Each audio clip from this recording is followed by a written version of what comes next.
Adoatv, bringing good things to life.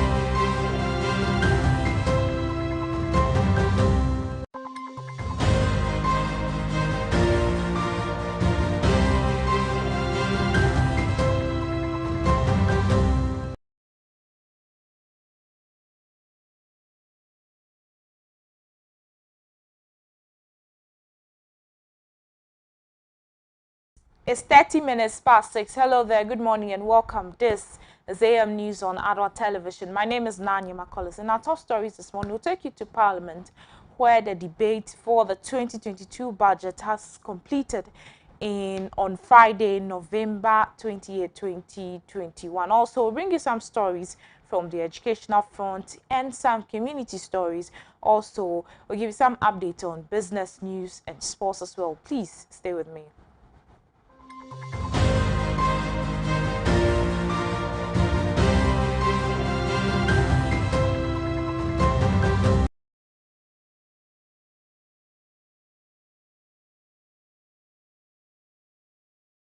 Again, the news is live on Facebook at Adwa Television Ghana. There you may want to join us with your thoughts and comments. Let's settle further details now. After days of debate on the 2022 budget statement presented in Parliament by the Finance Minister Ken Ofori-Atta, there has been several disagreements over some of the taxes initiated in the budget prior to the rejection of the policy document on Friday, November 26, 2021. The news team took to the street to solicit for the expectations from the public.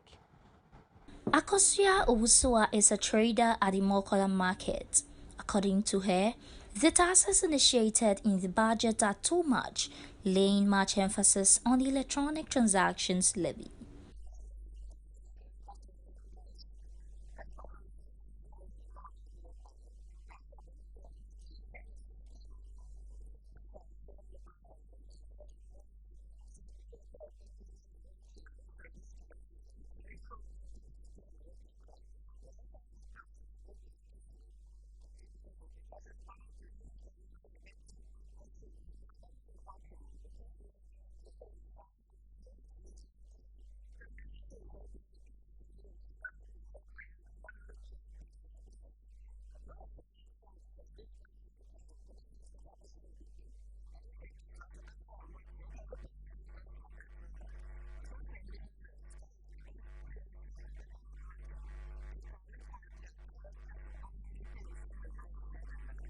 Halidu also shares in the same sentiment.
For Amankwa Abwedu, a country cannot develop without taxes. Hence, he prefers an approval of the policy document.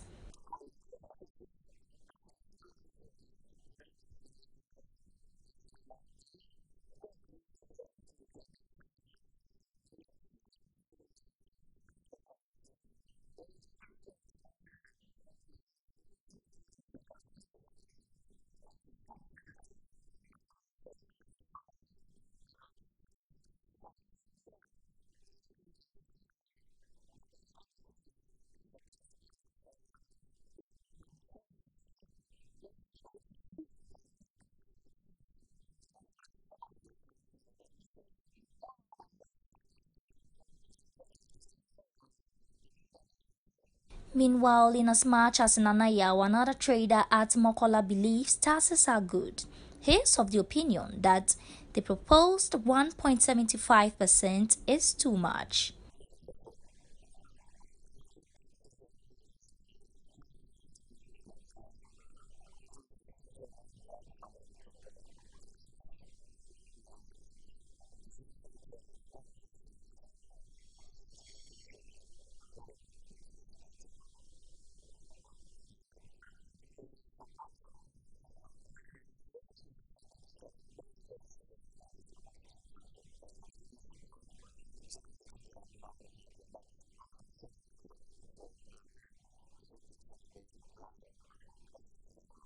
Vida poured out her frustrations over the introductions of the e-levy. These are some of the views of some Ghanaians sharing their thoughts with us on the rejection of the 2022 budget statement that was presented in Parliament. Let's stay away from Parliament because the National Road Safety Authority has hinted on establishing an information center at the NRSA headquarters at Ridge in Accra to help curb road accidents and bring sanity on our roads. A few weeks ago, the National Road Safety Authority launched the initiative tag Stay Alive, which is to educate motorists and pedestrians on the need to drive safe. Speaking at the Communications Director for National Road Safety Authority, Madam Pearl Idrisu, disclosed to Adwa News that the information center will be fully and officially launched soon. Well, so curbing road accidents on the highways and other roads in the country has been a challenge. And much as you would want to contribute to ensuring safety on our roads, there has been a divide between whom to contact and who to reach when it comes to informing about accidents or discrepancies on our roads. Well, this office, as you can see, is in the National Road Safety Authority premises, and in 2 weeks' time, this would be an information center where you can simply dial 194 to reach any member of the National Road Safety Authority to report a driver who is driving recklessly or any other form of threats on our roads. Also, you can video and send your concerns about road safety to the authority via 194. These officers would in 2 weeks' time be commissioned and would have a full setup where attendants would be here 24 hours attending to your concerns about road safety. This year, the Road Safety Authority is campaigning on the theme Stay Alive. We pray that when this has been commissioned, you and I would stay alive on our roads. Reginald Addy, National Road Safety Authority. Is that road safety, as part of our authority mandate, we are establishing a road safety information or call center. Sooner than later, maybe in 2 weeks' time, it will be open for the public. Okay. And our short code is 194. So you already have the short code? We already have the short code. We are just integrating it, and it will be open soon. Okay. And so that is a way of interacting with the public, so that the public will get the chance to report and to do inquiries on any road infraction, be it from the engineering side, emergency side, enforcement side, or education side. When you call us, wherever the infraction is coming from, we'll direct the appropriate agencies and authority to take it up. And per our mandate now, when we don't comply, there will be sanctions. And so we monitor and make sure that a particular infraction is addressed in time. So when we open it up, we will come to the public again through the media and announce to them that an information center has been established, and they could call to report any type of infraction, be it pothole, be it a billboard that is blocking the view of drivers, be it a broken down tree that is in the middle of the vehicle, be it a construction defect that you think will cause risk on the road, be it even a bribery incident involving an enforcement officer. Call us. Okay. Anyhow we will address those things, because when we don't do that, people will continue. And in that report is Director of Communications at the National Road Safety Authority, PEL, Abu Edusu. Let's move away from here and do some education-related story, because the president of the Africa University College of Communications, Professor Isaac Abeku-Blankson, has expressed worry over the gap between academics and the industry in Ghana, noting that the gap is too wide. He said the country has lost the connection between academia and the industry. For that matter, it is time to take a look at our practical side of our education system. So I want to bridge that gap, because the gap is too wide. Academics and industry in Ghana, it doesn't even exist. But I want to bridge that gap. And so I've charged them to start thinking about that. I've even charged them to look at the way students, the final projects, the level 400 projects, how it's done. You know, so that the students are not doing theoretical papers, but more of practical applications of what they've learned to industry, to communities, to agencies and things out there. So I've told them nobody is going to write a theory paper to graduate. You have to find a client out there, go to the real world, find a problem, use your training here, your education, your knowledge here to address the problem for your client. Great. They seem to be excited about it. We've done it before when I was here earlier. It was very successful. So I want to bring that back. Secondly, we are looking at programs that are contemporary, that are taking advantage of technology. So for example, we are not going to just offer these dry programs in the MBA. MBA is too generic, and it doesn't really take advantage of anything. So what I've charged them to do is look at how should technology be infused in the courses that we offer. And so we are looking at data science, data analytics, you know, even AI, artificial intelligence, even in journalism, for example, which is one of our programs. How do journalists use technology, drone technology, all those. So I'm pushing them to begin to think and follow what the real world is about now. More technology-driven, more data-driven, and digital, driven, and things like that. So that's the second thing I'm looking, so that we'll move away from those traditional courses that we've been offering to a more contemporary courses where it would be useful to society as we speak. And so those are in terms of the academic area. And of course, this is a private university. We have to charter. So that is aside.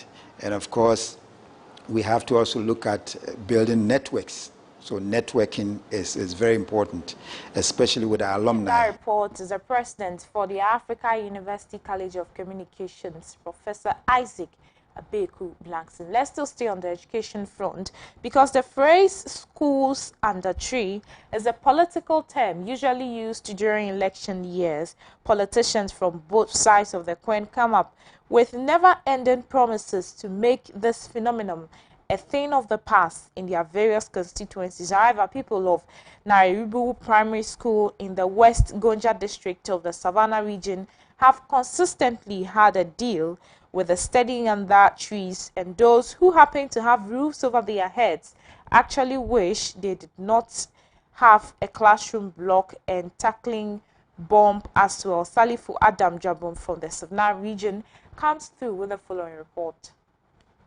Pupils of the Nabori Primary School in the Savannah region study in what they call death trap structures. Teaching and learning in Nabori Primary School has taken its own stead. While some students have to learn under trees, others who are fortunate to have classroom blocks walk on eggshells, as the classrooms either have cracks, dusty floors, and others have little or no windows at all. The assemblyman for the area, Mr. Idrisu Abdurraham, who spoke to Adwa News, expressed worry over the risk the structure poses on the lives of the people who are compelled to study there daily.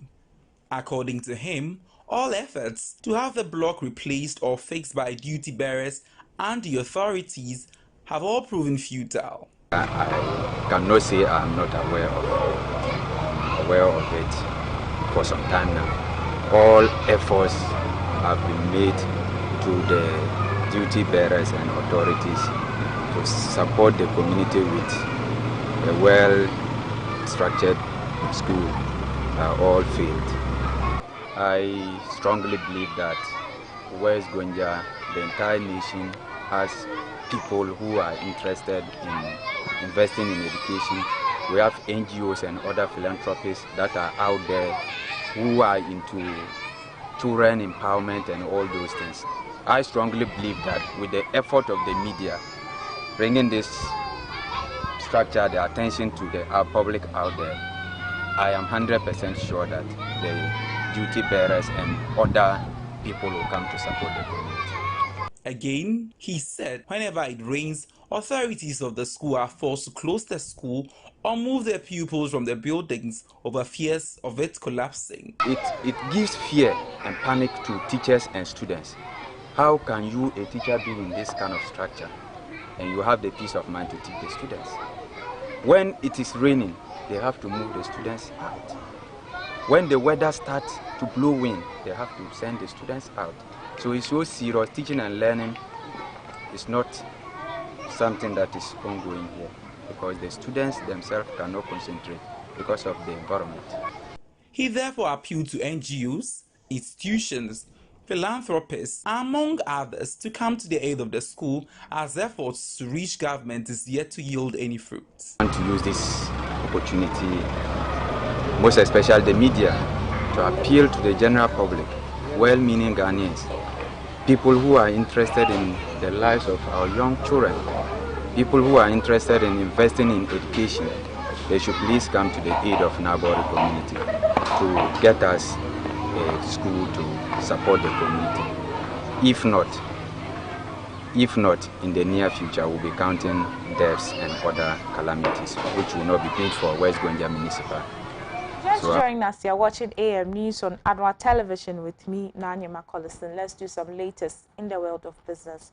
The Ghana Revenue Authority has cautioned oil marketing companies who have defaulted on payment of taxes that it would not hesitate to publish names of defaulters if they fail to honor their obligations by December 3, 2021.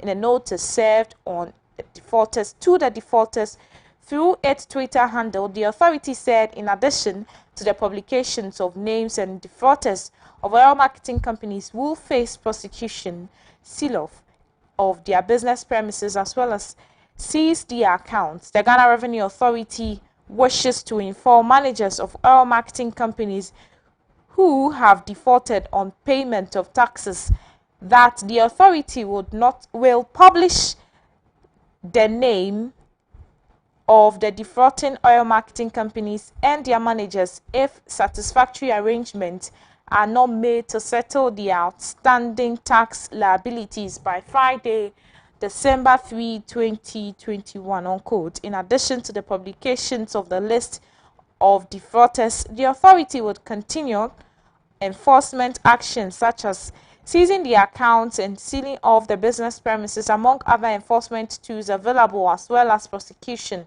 The notice added the authority have also advised other businesses to follow due processes to settle the outstanding tax liabilities to avoid enforcement actions against them.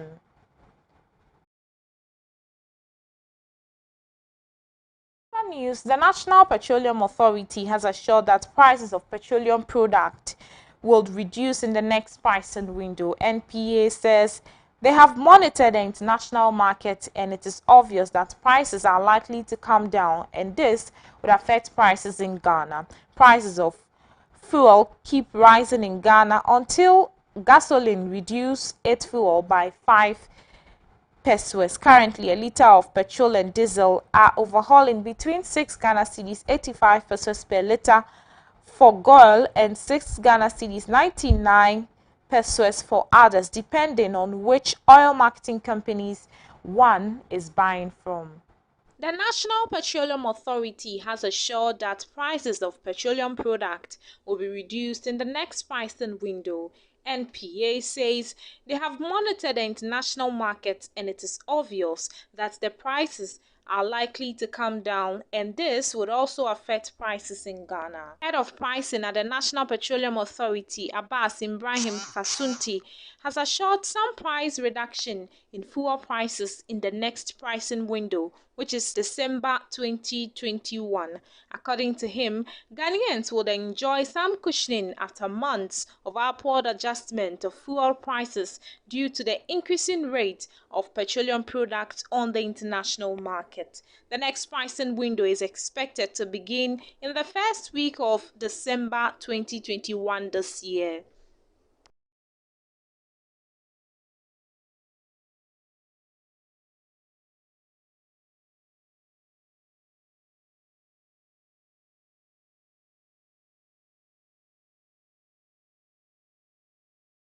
The argument over the proposed 1.75% electronic transactions levy in the 2022 budget and economic policy will not go away soon, as the Institute of Economic Affairs is proposing a 0.5 levy instead. This, it believes, would ease the burden on consumers and avoid negative reactions from the public. The IEA claims that the 1.75% levy is too high, as the telcos firms are already charging a 1% as their service fees.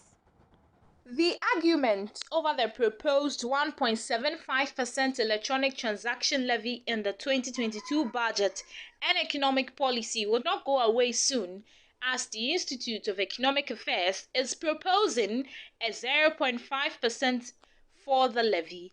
This, it believes, would ease the burden on consumers and avoid negative reactions from the public. The IEA claims that the 1.75% levy is too high, as the telco firms already charging a 1% as service fee.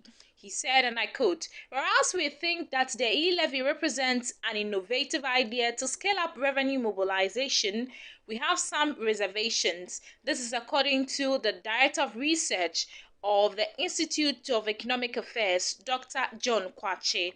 Customers will be paying the 1.75% levy on Momo transactions in addition to the 1% already levied by telcos, bringing the total levy to 2.75%, and this, he believes, is very high. To ease the burden on consumers and avoid the negative reactions, we would propose a 0.5% levy for the E, bringing the total to a 1.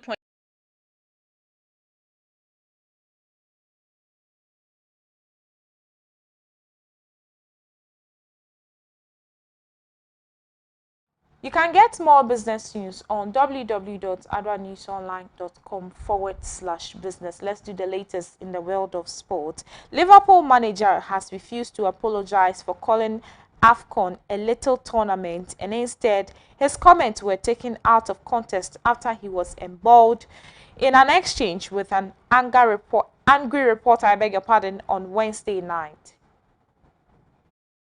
Following his side's 2-0 win against Porto, was called up on what he said on Saturday when he described the African Cup of Nations a little tournament while talking about international break. Yet, on Wednesday, a journalist speaking via video link to Klopp demanded an apology and believed Klopp would never say a little tournament in Europe. Yet the German moved to defend his comment as he referred to losing the likes of Mohamed Salah and Sadio Mane to the event starting in January. Replying to a journalist on Saturday who asked if Klopp was relieved they had got through a busy period with no international break until March. Klopp laughed and replied, "I've heard that so often, that there's no international break until March. In January, there's a little tournament in Africa. I just want to say, and I think Asia is playing games too. South America as well. Great, can't wait." Klopp was then speaking. Stay in the area of sports because Kenya's Wazalin Hockey Club are out of the 2021 African Cup for Clubs Championship. The East African side on Wednesday lost 2-1 to the Egyptian side. With Thursday's result, Wazalin remains in the bottom as they face the Ghana Revenue Authority. Wazalendo's hopes of progressing to the knockout stages of the Continental Games were on Thursday blown away after a 1-0 defeat to host Ghana Revenue Authority in a match played at the Theodosia Stadium in Accra. Arthur Ebenezer scored the lone goal for GRA in the second quarter to dim the Kenyans' hope. The 2019 Kenya Hockey Union Premier League runners-up would play the last pool match on Saturday against Tirat ahead of classification matches, which kicks off on Sunday. In other matches, Ghana Police beat two-time champions Eastern Company by a lone goal. However, in the third quarter, Ivan Sadari in the 35th minute proved the messiah and savior as he broke the deadlock with maximum effort with assists from Goswe Balagi, which proved to be the winner. GRA's men hosted Sirat in the men's third game. The hosts were looking forward to emulate their 2018 display in Abuja, which saw them place second, but the Egyptians had other plans. Mohamed Ahmed pounced onto a loose ball and made his way into the scoring circle, going past 4 GRA defenders before beating goalkeeper Echampon Eugene in post to put Sirat in the lead. The host fought back to level through Enin Asa Kwesi in the 41st minute. Ahmed Nassar grabbed brace and Tirat's second with 9 minutes to play. GRA tried all they could, but time ran out for them as Tirat went home with the 3 points. In the final game of the day, Ghana Army beat Police Machine from Nigeria 4-3. Police Machine started the bright side and got the opener courtesy Hilary Emmanuel. Benjamin Kofi responded for Ghana Army with a great goal inside the 31st minute. Nyakon Nicholas made it 2-1 for Army from a well-converted penalty corner, but the lead was cut short as Sunday Godwin restored parity for Police Machines. Emmanuel Sunday put Police Machines in front inside. Wrap up for the Monday edition of AM News on Adoatv Television. We'll bring you an update of these stories and many others in our subsequent bulletins. Meanwhile, you can visit our website www.adoanewsonline.com for more news. My name is Nanya Macolison. From me and the rest of the team, we'll see you very soon. Please do well to stay with us on AM Ghana Show as we deliberate on real issues bothering Ghana. It's always a pleasure coming your way. Good morning.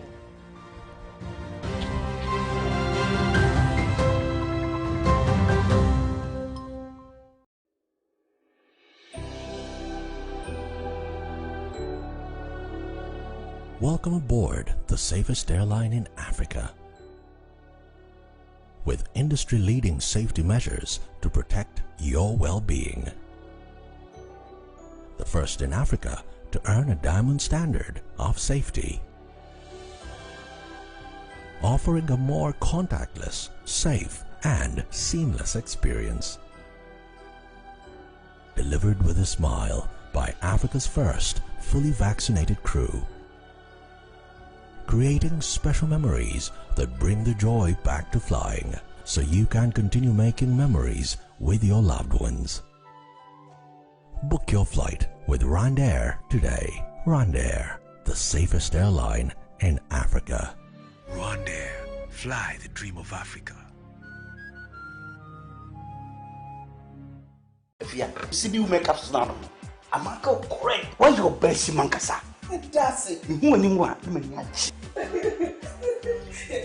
Oh, middle. You captures back on CB makeup sauce. See, CB men capsules na make a year. Yeah, you see men and women's capsules now. You name the dada. And 1 year packaging I had the Wow! What a packaging! CB men, any CB women capsules, no packaging is out. And you also no mood any bianza no akodo ben pegi. Share a painful any about town man kwada no for. Any kwada won di fie do ye.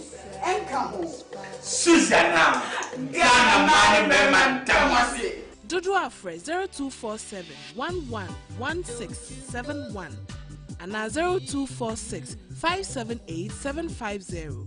FDA Aji Edredin Kato Yato. Announcements on Adoatv. Contact Adoatv for your general announcements, proclamations and publications, job vacancies, etc. at a very affordable rate. Call 050-92-57754, 020-9494-258, or visit our marketing desk at Stepwork premises. Adoatv, bringing good things to life.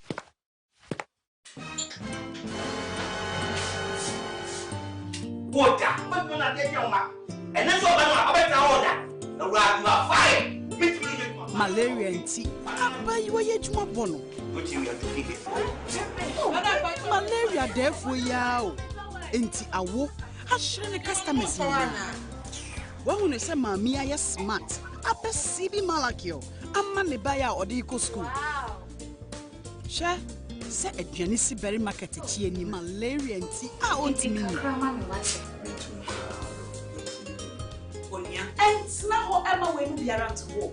So we have malaria test. Maybe one. And better one. And the CB Malakio. You do not. And now kick out from a son so I CB Malakio. And no way so dear. And I don't grow. I yet that shit. A drawing your ma appeal for about a woman for any quada won't fear Susiana. What would you with you? FD Ashusha sa a jedi and car to you aja to Musa and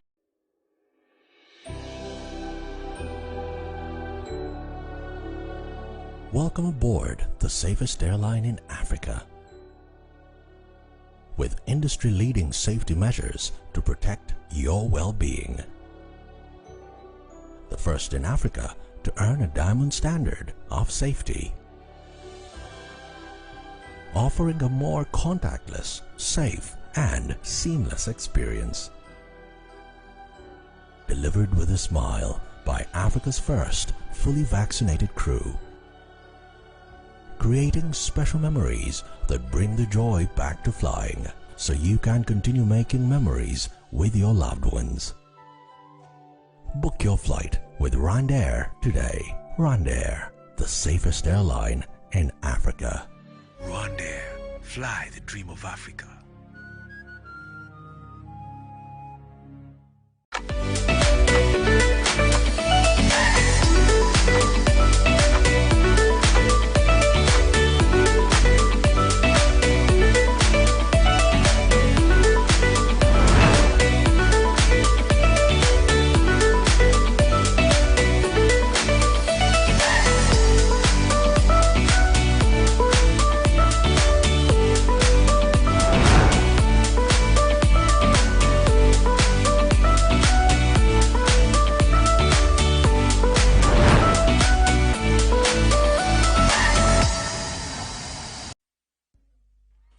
Hallelujah.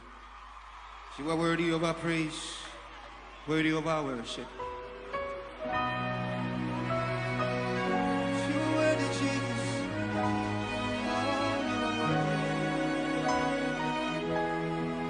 Hallelujah.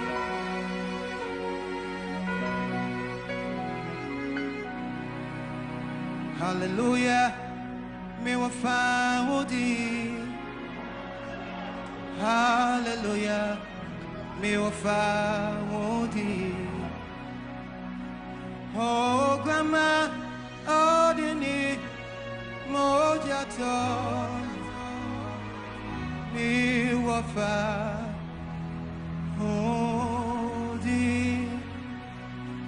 Oh grandma, oh dini, moja to.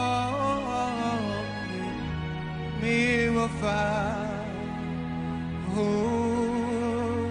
thee. Hallelujah, say. Hallelujah, me will find who thee. Anybody believe it tonight? Lift your voice. Hallelujah, me will find who thee. Oh, grandma.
Everybody lift your voice.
Welcome aboard the safest airline in Africa.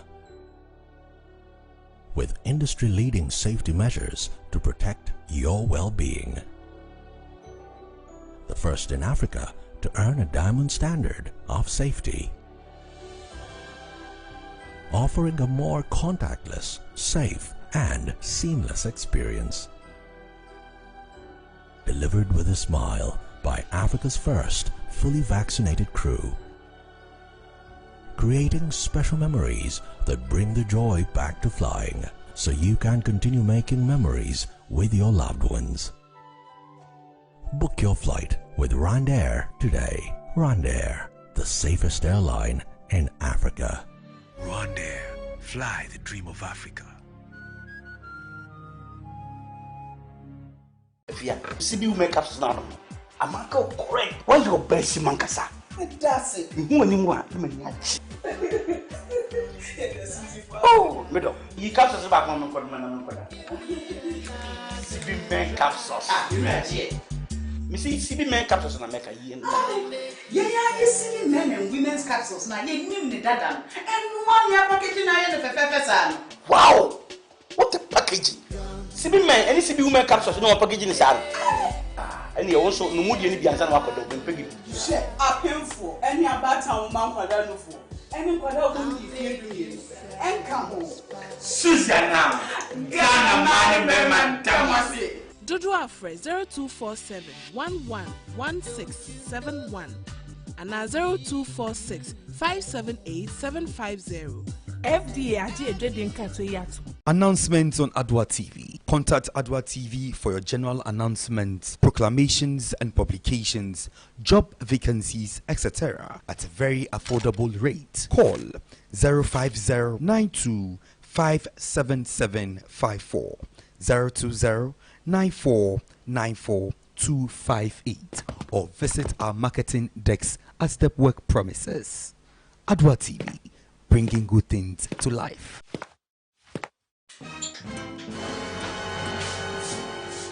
Water, but you're not getting your mouth. And that's all I'm about you are fired. Malaria and tea. But you are yet more bono. What you have to keep it. Malaria, therefore, yow. Enti awo, I shouldn't the customers. Well, when you say, Mammy, I smart. I perceive Malakio. I'm money buyer or the eco school. Share. Say a pianisi berry market any malaria and tea. I want to mean. And now Emma will be around to walk.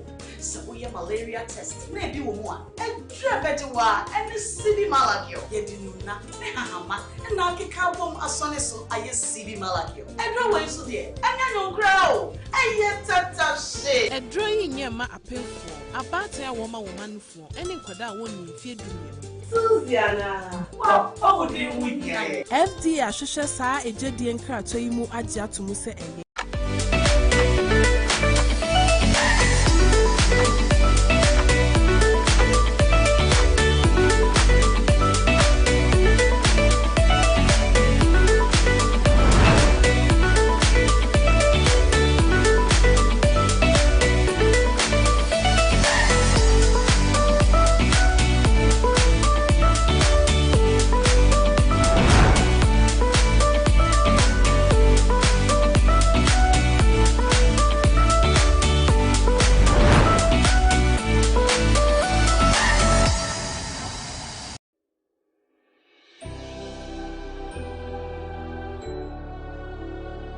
Welcome aboard the safest airline in Africa.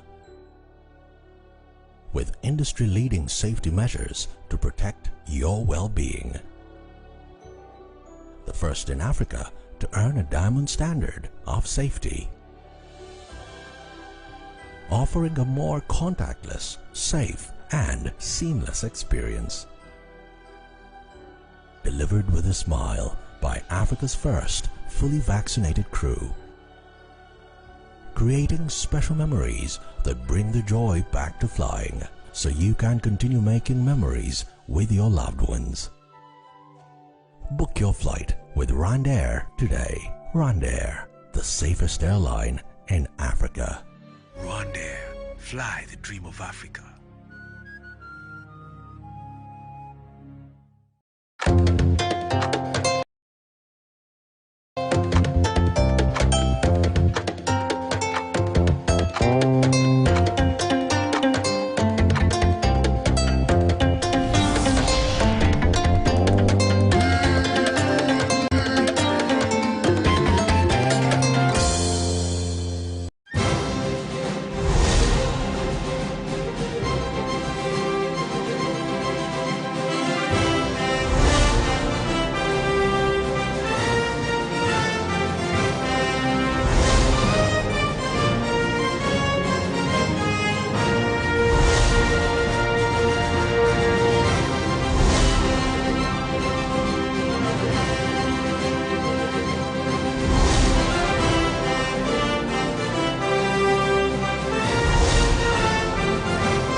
Hello, good morning, and welcome to another Monday morning. Very beautiful Monday morning. Wherever you're watching us from, we say good morning to you. We hope you are doing very well. It's actually the last Monday in the month of November. Gradually, we are getting to the end of the year because I think Wednesday would be the entering of the new month, that is December, and then the year will go to an end. So wherever you are this morning, we are still urging you to continue to push whatever you are doing because you still have some time to end the year on a very, very beautiful note. Good morning once again, and welcome to AM Ghana, the show that brings you all you need to know as far as Ghana is concerned. Every morning from Monday to Friday, we are here today and pleased to come your way and tell you what the news is saying, what the newspapers are telling us, and of course, we get a chance to also discuss. We give you the opportunity to also join the conversation by way of text and call. And then we continue and make Ghana a great nation again. My name is Samuel Kusiapia. Thanks for joining me. We will take a very quick turn when we come back. I have a lot from the newspapers for you already. Anyama Collison has come your way with the news, and I would continue with the newspapers and then the political discussion. And what we always do best, bring you the health segment as well. We'll be right back after this break.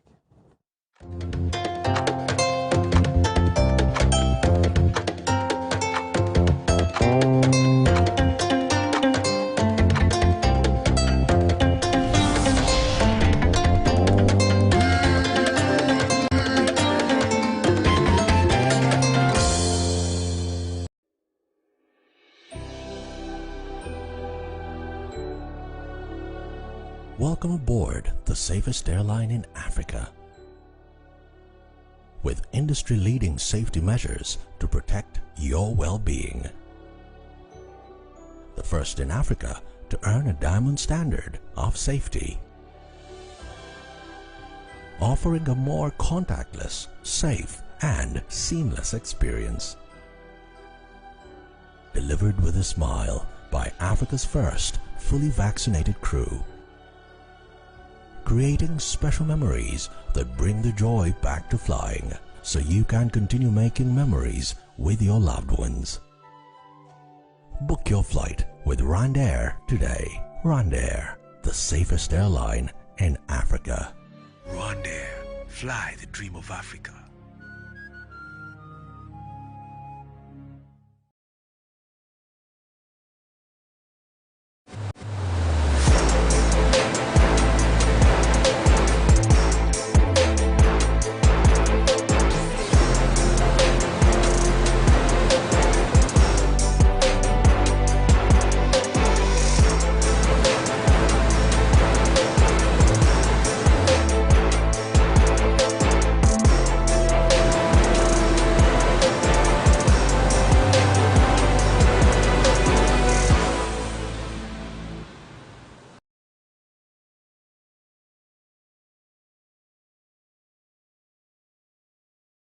Welcome back. It's AM Ghana here on Adoatv Television. Let me congratulate our colleagues in Kumasi Prempeh College for the awesome work they did last Friday for winning the National Science and Maths quiz for the 5th time.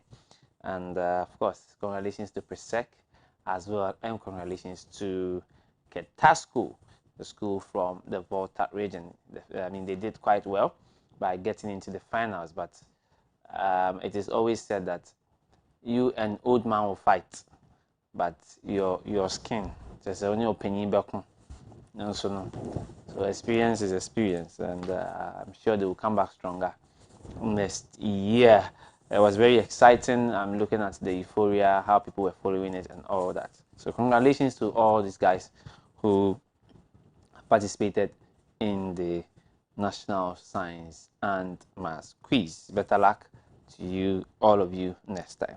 Now, let me come back to the daily graphic and see what's here in the daily graphic. Uncertainty over the 2022 budget.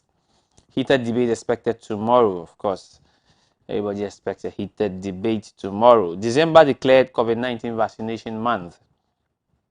December declared COVID-19 vaccination month.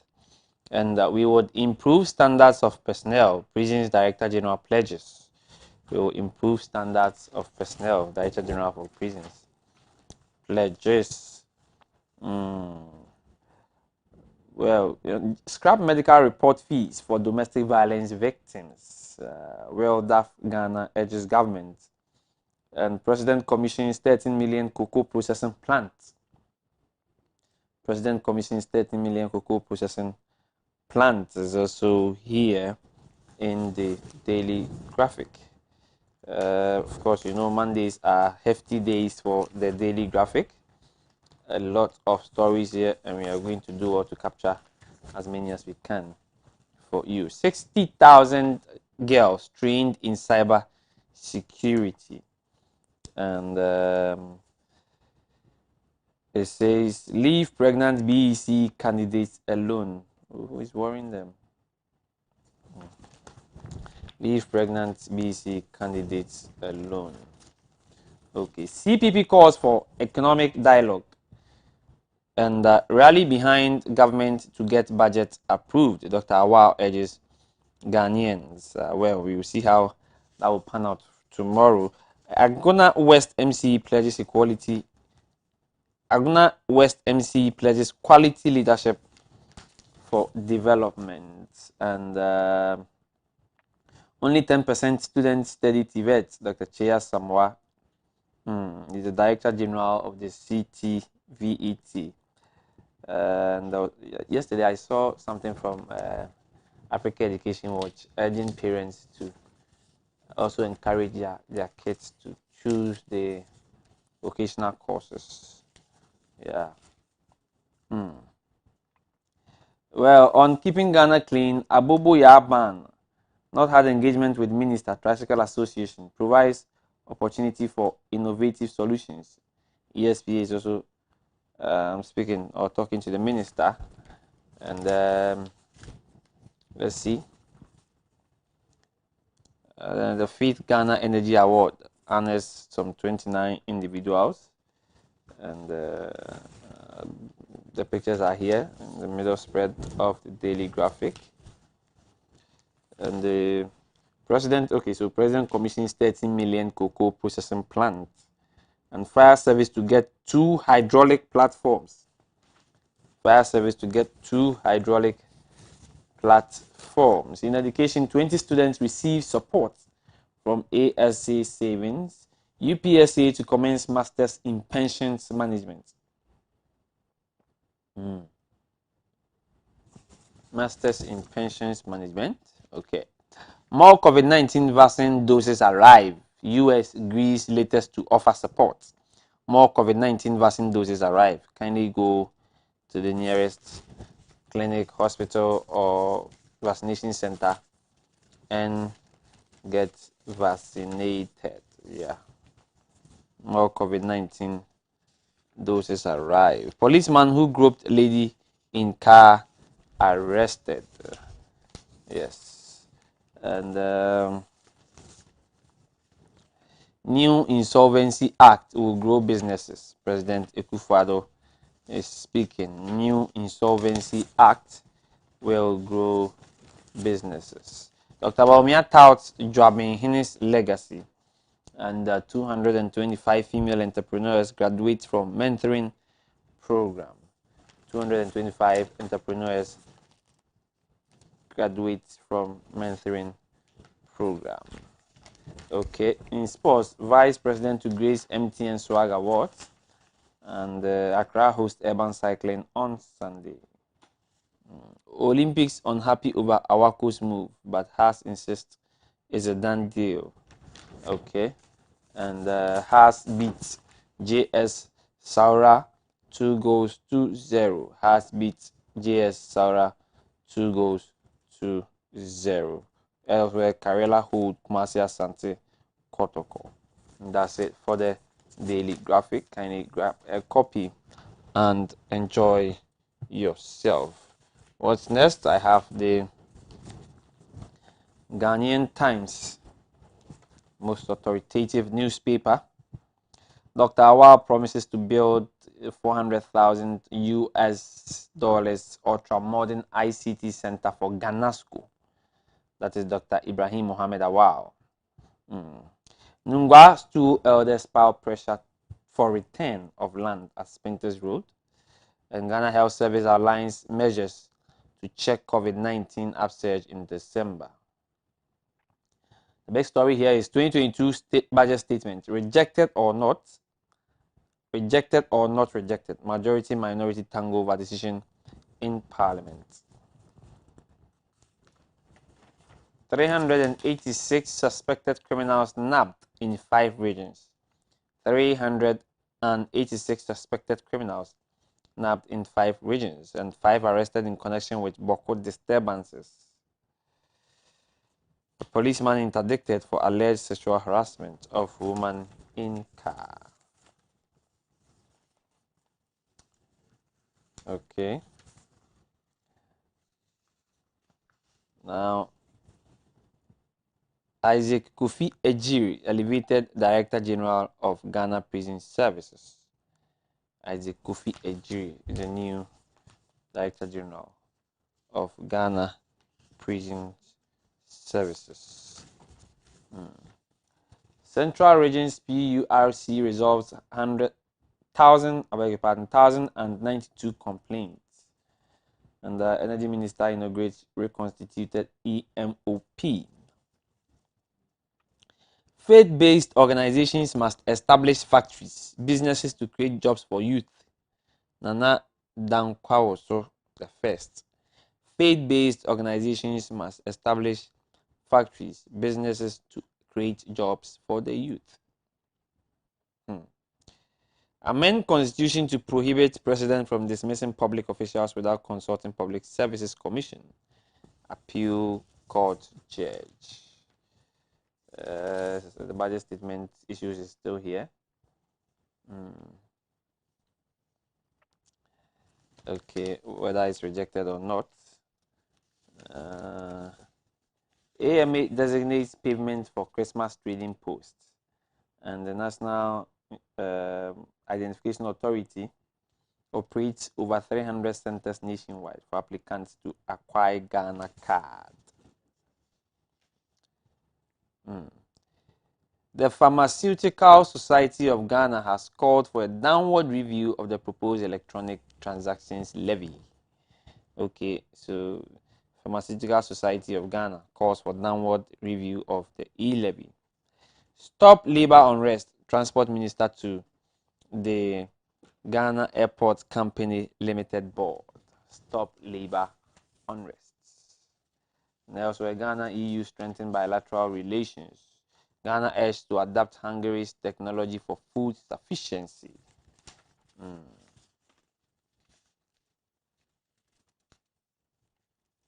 World Bank urges Ghana to create more decent jobs to spur economic growth. Okay. And then in sports, Liverpool's rout Southampton, Arsenal, Aston Villa cruise. Police raid Juventus office, Benfica game abandoned at 7-0.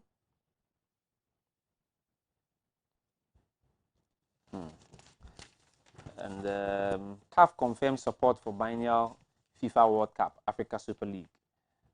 It will be trouble, CAF.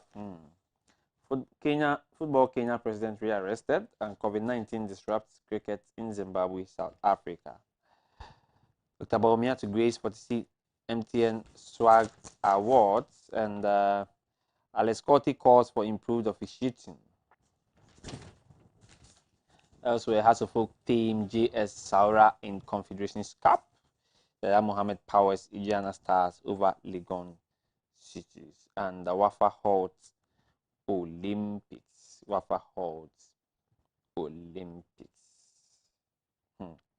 So if you look at the current standings of Ghana Premier League, because Accra Asofo couldn't play and has one match in hand to play, they are lying 18th on the Premier League.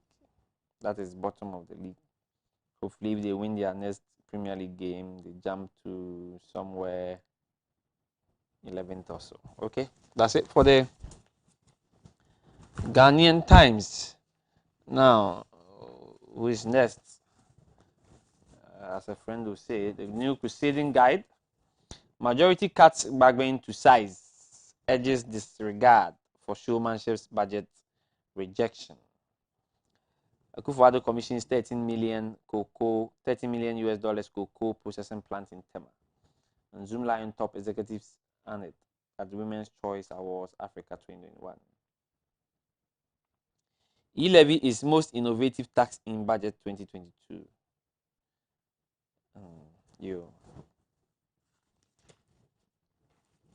And let's see what more we have in the new Crusading Guide. 5 STEM universities to be built with Adenkwa budget, Education Minister. 5 STEM, that is science, technology, engineering, and mathematics universities to be built with the Adenkwa budget. Okay.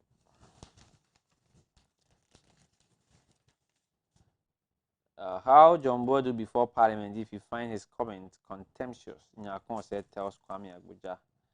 And the police officer harassing woman in the viral video arrested. Said Chairman Sabonsu says Babin's mischievous budget rejection is unconstitutional, null and void. And also a Cosmos Energy Commission's hunger relief project to aid the vulnerable.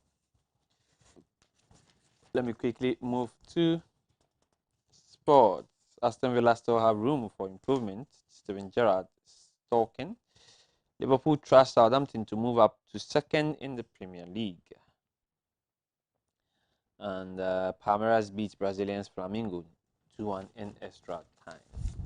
That's it for the new Crusading guide. Now, let me go to. I always save the Chronicle for the last, so Chronicle, kindly wait for me. The Daily Statesman is here. Police officer arrested for sexually harassing woman in a car. COVID-19 government declares December vaccination month. I hope that, as many people as we can be vaccinated in December. It's an exciting time to do business in Ghana, President tells investors. And there's a big story here.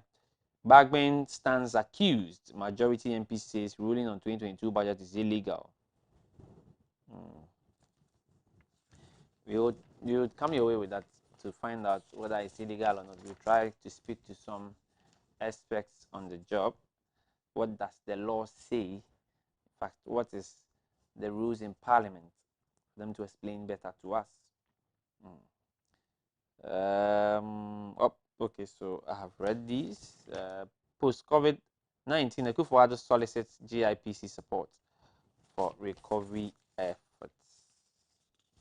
Ministry of Health urged to expedite employment of physician assistants.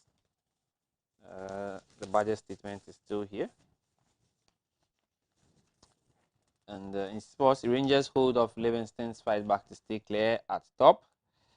And Juventus cooperating with police over finance investigation. 9-man team with 2 keepers are 7-0 down at halftime. Physical match in Portugal abandoned.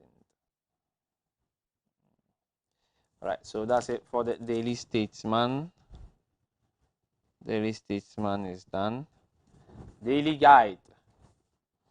Bagman causes chaos, flies to Dubai. Page 3 has that story. The minister moves ECG Gridco to Kumasi over power cuts. Government alert over new COVID-19 Omicron variant. Government alert over the new COVID-19 Omicron variant. Okay. Woman claims dead $50,000 lottery prize. And that's on the foreign front. Burkina Faso police fire tear gas at protesters. And okay.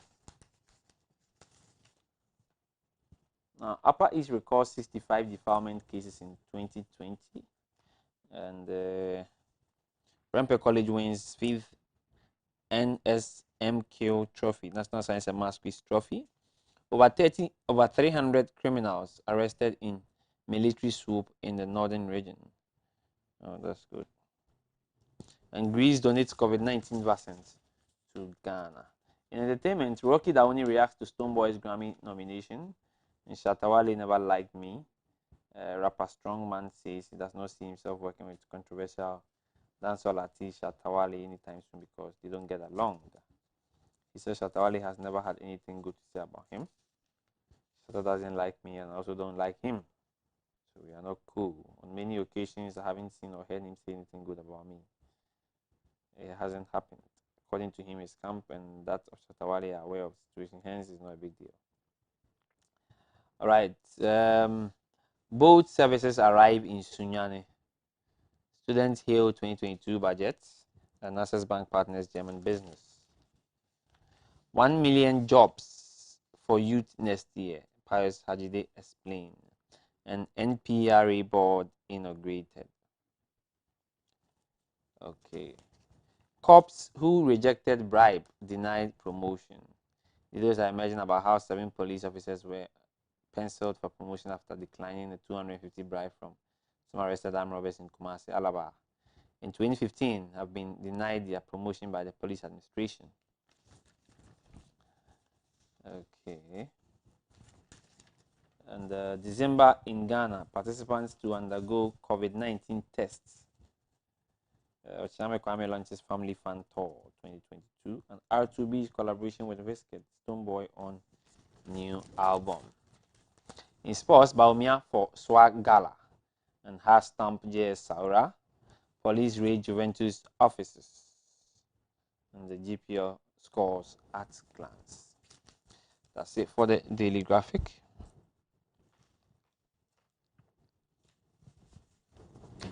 Now let me go to the Chronicle newspaper. Speaker Bagman got it all wrong. Disregard budget rejection claim.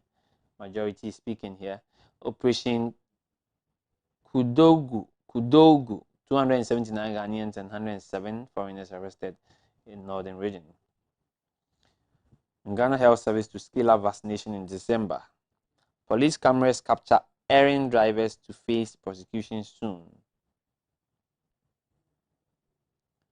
And we strongly oppose rejection of budget, ADG.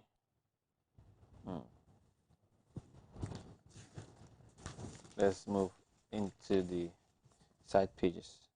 Prempeh College wins 2021 National Science and Maths quiz. And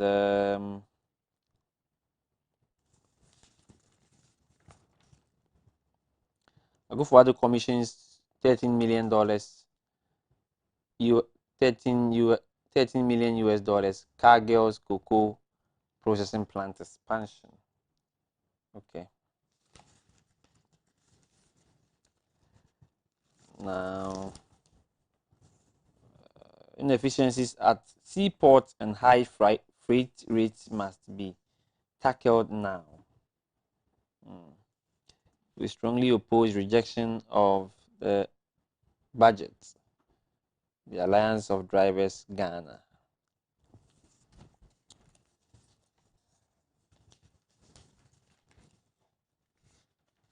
Entertainment, Olu Jacobs has dementia. Wives opens up on actor's health. And London's West End to dim lights for theatre icon. Okay. Also, a Greek foreign minister calls for stronger cooperation with Ghana. Israel tightens travel restrictions over new COVID variant. And Burkina Faso police fire tear gas at protesters.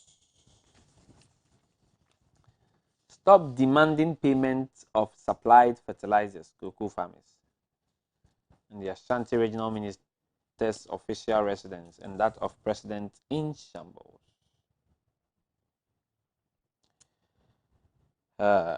Okay. In sports, Arsenal break down Newcastle to leave them bottom of the league, and Vardy's brace helps Leicester win at Watford. Haaland in winning return for Dortmund at Wolfsburg, and Barcelona strike late to defeat Villarreal. City beat West Ham at Wintry Etihad, and Juventus stand at home by Atalanta Berganamos. Hearts of Oak beats JS Saura in CAF Confed Cup first leg. Yaya Mohammed powers the Ghana to first away win. Kodoko drop points against Karela, and Wafa score late penalty to beat Olympics.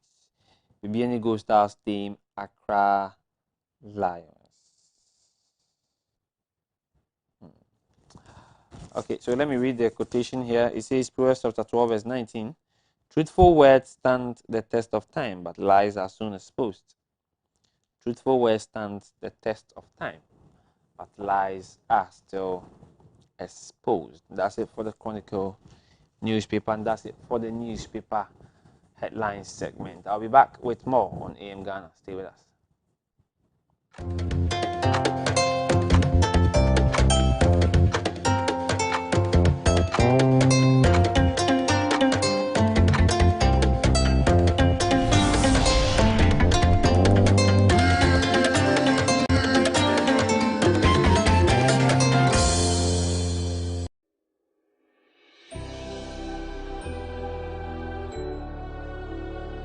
Welcome aboard the safest airline in Africa.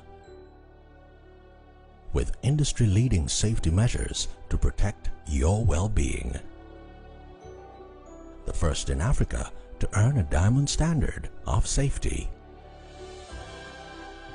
Offering a more contactless, safe, and seamless experience.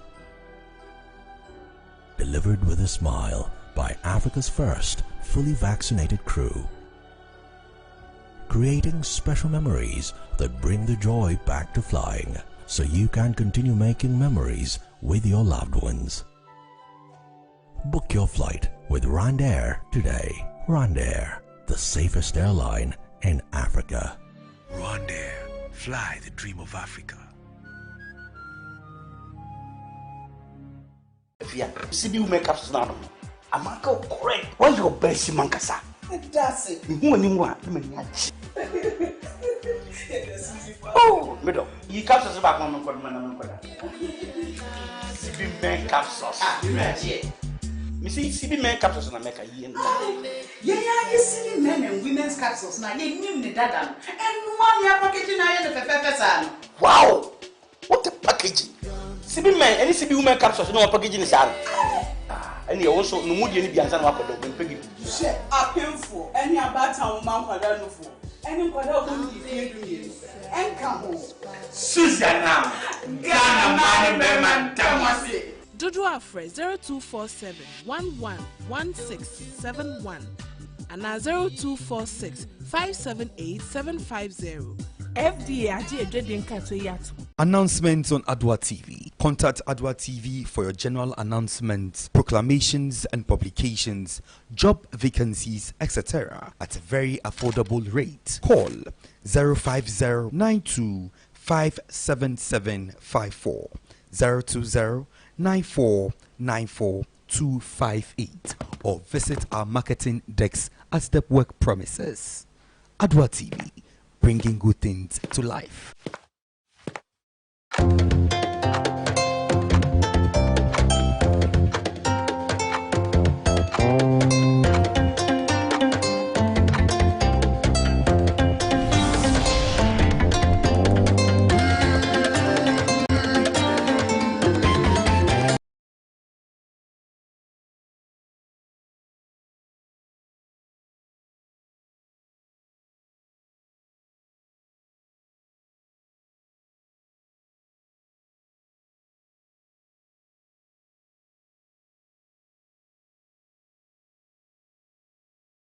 It's AM Ghana here on Adwa Television, but we are very grateful to you for staying with us. We have my honorable friend in the studios. We are going to continue the discussion here. You know that last Friday, a couple of statements came out from Parliament. That is the two sides in Parliament, minority and the majority. Sorry, Speaker and the majority. Where after the debate in Parliament, it was reported that the budget statement has been rejected, and then another statement also came from the majority side that no, in fact, all of us should disregard whatever it is that, or whenever we see anything like rejected budget statement in Parliament. And so it became some kind of back and forth, minority, majority, Speaker. For the record, Speaker is also going to take care of himself as far as his health is concerned. But tomorrow there is expected, or there is a certain expectation in Parliament, a heated debate as to whether what the rejection announced earlier by Parliament will stand, or I mean, it will be reversed. What happened in Parliament, we are going to discuss it here, and over the course of time, we are going to speak to the Executive Director for the Parliament Network Africa, Executive Director Sami Obeng. I understand he's on the line already. We will speak to him and take his comments on what happened and what we should expect as Ghanaians. Good morning, boss. How are you doing, Sami? Good morning, I'm well. How are you? I am very, very well as well. You have followed Parliament over the last few days, and I believe you saw what happened on Friday. Now, for us outside Parliament, a lot of us are a bit confused. Has the budget been rejected? Because whilst we are seeing the budget being rejected on one side, the majority is also telling us that everybody should disregard any report that says budget has been rejected on another side. What should we believe? Well, the economic policy and budget for the government for the year 2022, as presented to Parliament by the Minister for Finance a couple of days ago has actually been rejected by Parliament. Okay, okay. Interesting. Now, the majority, I believe you have seen your statement, issued a statement on same day that reports were that the budget has been rejected, and said we should disregard any such report. Wherever we see it, we should disregard. What could make the majority issue a statement after knowing that the budget statement has been rejected in Parliament? Well, the majority, just like any other group in Parliament, as has happened in the past, has every right to put out statements that express their opinions in the press, like it has been the case in the past. Press statements and releases, however, does not change decisions of Parliament. There are clear procedures that must be followed if one wants to have Parliament to rescind the decision that it has earlier taken. In that press statement by the majority, they cite Article 104, if I'm correct, as the basis for why they think that the decision that was taken is flawed. 104 talks about the fact that no decision in Parliament shall be made unless there are more than a half of members of Parliament present and voting. If you take the record of last Friday's sitting, the official records of Parliament as will be captured in the votes and proceedings of Parliament, which is technically the minutes of the parliamentary sitting of state, all members of Parliament who were in that chamber, including those who walked out, will be marked as present. Okay. Because they were present and they registered themselves as present. Yeah. The fact that MP A or B decides that at the time of vote they will step out and want to use the washroom or will step out and want to go have lunch does not stop Parliament from taking a decision when you actually are registered as present. And that's the reason why in the past we have had minority groups walking out of the chamber and yet business still being conducted. The majority, instead of a press release, has about 3 options available to them if they think that the decision was faulty. One of the options is no longer available because that should have taken place when the decision was taken, which is that if a decision is taken by the House through a vote and you want to challenge the vote, you challenge it immediately after the vote, just like the Honorable Deputy Majority Leader, Mr. Fenyo Martin, tried to do with the first vote, calling for a division, or you may even want to call for a head count, whichever way. Now, that's option as well. The second option now will be for them at the next available opportunity to put up a motion, technically, to ask that the earlier decision was faulty and it needs to be rescinded. Okay. And they must have the numbers to restore that motion just to win. Of course, the third option will be to go to court, which I do not think that is an option that they want to take at this moment, considering that time is really of the essence. Hello? Yes, I can hear you. Good. Thank you very much for giving us the what possibly they could do.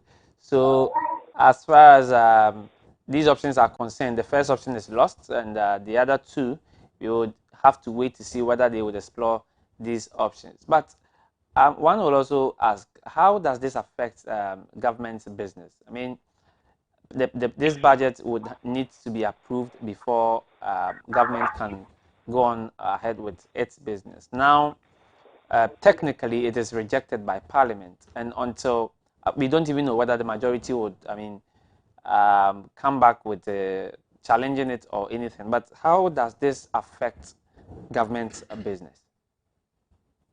Well, the natural flow of events is that the president, through his Minister for Finance, will have to present another economic policy or a revised, let me put it that way, a revised economic policy and budget for 2022, considering that the current one that was presented has been rejected. Of course, that is if the majority is not going to contest it.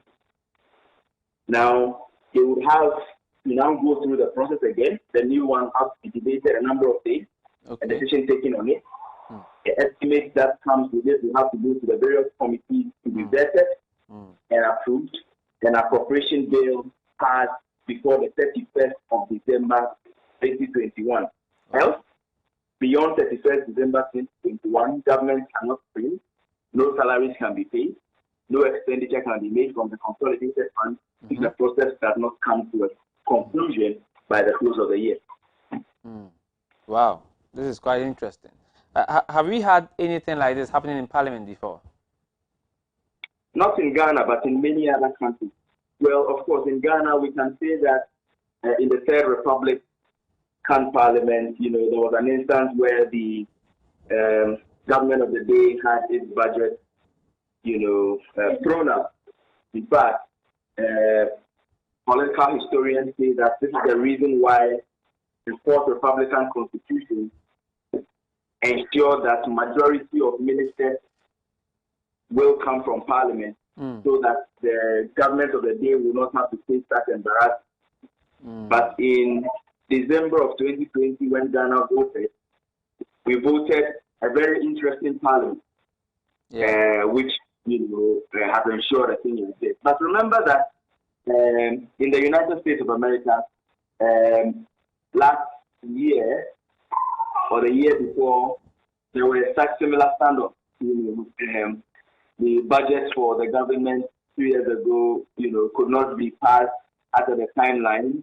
It went beyond a certain period, so there was virtually a lockdown of the economy for a couple of days. So these things happen in other places. It is not just new to Ghana. It's a parliamentary thing that happens, in many places. And for us, the lesson we must learn is that we must start taking a good look at the timelines within which budget gets presented in Parliament and the approval period, so that if any such thing happens, there will still be enough time to go through the process. I still believe there will be enough time to go through the process now, but it will take a lot of consensus building and a lot of giving from the government of the day to be able to have its way as far as the new budget and economic policy statement is concerned. Wow, this is quite interesting. And what about this? Now we will still have to come back to Parliament, God willing, from tomorrow. You gauging from the public reaction.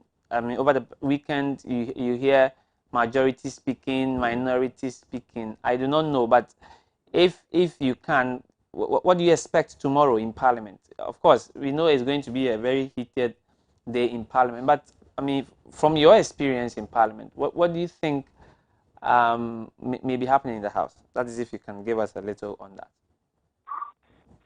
I think that throughout the weekend, and of course the whole of today and tomorrow morning, there will be a lot of conversation between the leadership of both sides, the senior staff of Parliament, and of course the Right Honourable Speaker, trying to find a way around this. Because remember that in Parliament, there's a lot of conversation that goes on behind the scenes before the House sits.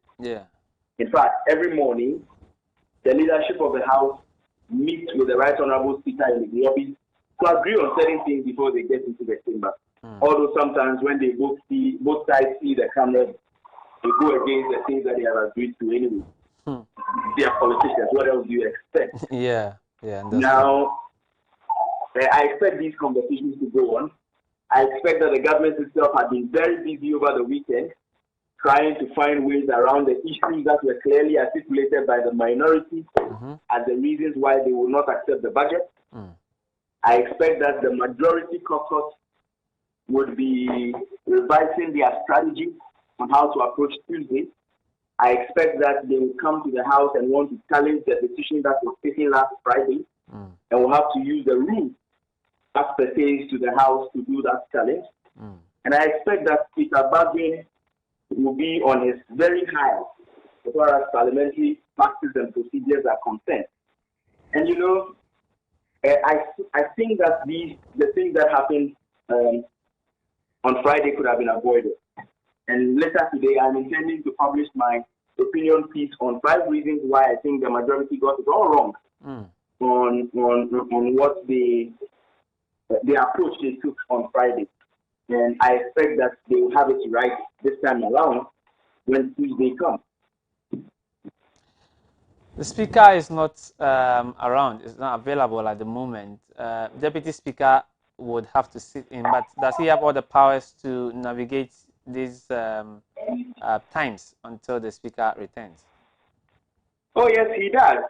But that would also have very interesting implications on the dynamics, the number dynamics. And I'm sure that would also be part of the conversations that will be held. Look at it this way.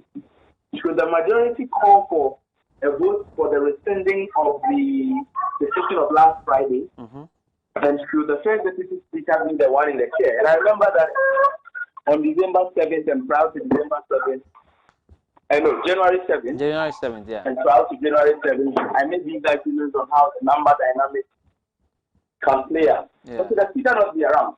And should the majority, the first deputy speaker chair? And should there be a motion for to rescind the decision of last Friday? And should there be a vote? The first deputy speaker in the chair would have lost his vote because he's chair. And we know what that means if everybody is even present. Because then the numbers would have been equal. And in Parliament, when the vote is taken and the number is equal, the vote is deemed to have lost. Yeah. So I'm sure part of the things that will have to be negotiated during the weekend will be to even have the speaker, return from wherever it is that I'm not too sure about the information you have on the speaker not being available. Pardon me, I have not been around, so I have only followed these things from afar. But of course, as a journalist, you may have better information than I do. But those are some of the dynamics that would play out. Wow, interesting. But thank you. Thank you very much, Sammy, for coming in to enlighten us this morning on this. We are very grateful, and then I'm sure we will speak again tomorrow or within the week to find out more what's happening in Parliament. Thank you very much for your time, Sammy. My pleasure. Sammy Obin is the Executive Director for Parliamentary Network Africa, and he came through with a lot of insights as how Parliament is doing as at now and what we should expect from the majority, what they could do, what the minority could also do, what may happen if in case, as reported, the Speaker is not back in the country before the next debate also happens in Parliament. We are going to be keeping you posted on all of that as far as the budget statement in Parliament is concerned. Now, yesterday I found something quite interesting. That's to talk about the last time another rejection happened in Parliament. Something of sorts also happened in Parliament. That's actually not a budget statement, but that was more like a rejection of a personality, of a person in Parliament. Now, it actually went to court, and those who took the court is a very, very interesting. But before that, let me introduce my gentleman in the studio. That is McLean Ajokache. McLean speaks for the NDC. McLean, good morning. Good morning. How are you doing? I'm fine. A very interesting twist to this. The last time a rejection happened in Parliament, that actually ended in court. It was actually titled "A Rejection from Parliament," which ended up in court. And the famous case of the Tufor versus Attorney General, the purported appointment and rejection of F.K. Apalu as Chief Justice was challenged in court by Dr. Tufor, a KNUST lecturer. That is as far back in 1980. And now, the interesting part of this is that when this case went to court, when this rejection case went to court, the lawyer for Dr. Tufor, that is the gentleman who took the case to court to challenge it, the two lawyers for Dr. Tufor were President Nana Akufo-Addo Dankwa and his colleague, Chachu Chikata. They were so they were together yes, in that case. They were the counsel for the, how do you call it, for the plaintiff. Yeah. Yes, in court. And that was in 1980. Very, very interesting. And today, his budget is being rejected in Parliament. Quite interesting there. Interesting. So I'm sure we would find time to bring you more on that. But like I said, the title of the case was Tufor versus Attorney General, 1980. The case was a GLR 637667. The counsel for the plaintiff were Nana Adanko Akufo-Addo. With him was Chachuchi Kata on that particular case, and they were for the plaintiff, and Joe Rindolph with Jagbati were actually defending the defendant. That's more like a flashback of history for you. As Sami also explained to us what the voting laws say in Parliament. As it stands now, Parliament has rejected the budget. We will see what happens. But McLean, I'm sure you were very, very happy when you heard that the Parliament had rejected. On Friday, I spoke with the MP for Tyne constituency, Honorable Adam Suleiman. He was in our studio. Okay. And he was very specific. He said that, you know what, we and the minority side, the 137 people are going to vote against this budget if certain conditions or certain policies in the budget is not reviewed, is not taking a second look at, we are going to reject it. And like he rightly said, it happened. Every one of them. I actually asked him that, you know, we heard the same thing when it was time to vote on some ministerial positions and people to be accepted and people to be rejected. I mean, we didn't get it as we expected, as some NDC MPs voted for some NPP ministers and all that. You know, it created a whole lot of discussion. People were not happy at all. Sami Jemfi came out and then spoke a lot about it and all that. So I asked him, are you sure we can depend, we can trust the minority too? And he said, yes, this time around, they are very, very much sure of it. And like he rightly put it, in the evening, we saw all what he came here to say. It happened live. Happened just, you are happy. Let me say good morning to yourself and then your cherished viewers and to my family, the Ajokache. Yeah. Good morning to the Ajokache family. The Ajokache family and my dear Edina.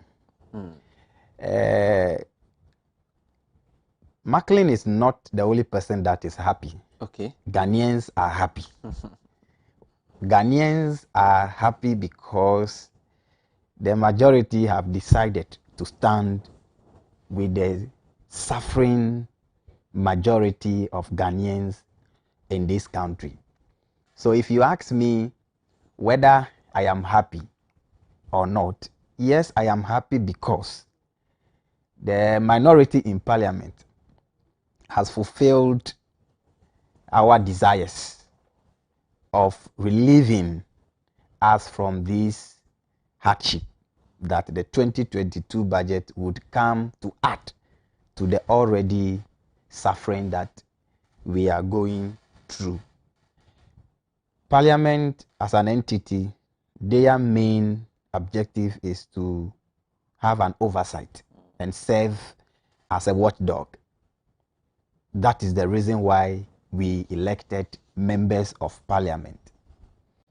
So when Parliament sits and decide on issues, it means that they had already gone to their constituencies, conducted researches, and have done extensive consultations that would lead them to take these decisions. When it comes to rejection of appointees or nominees from the president, those are most at times individual determinations.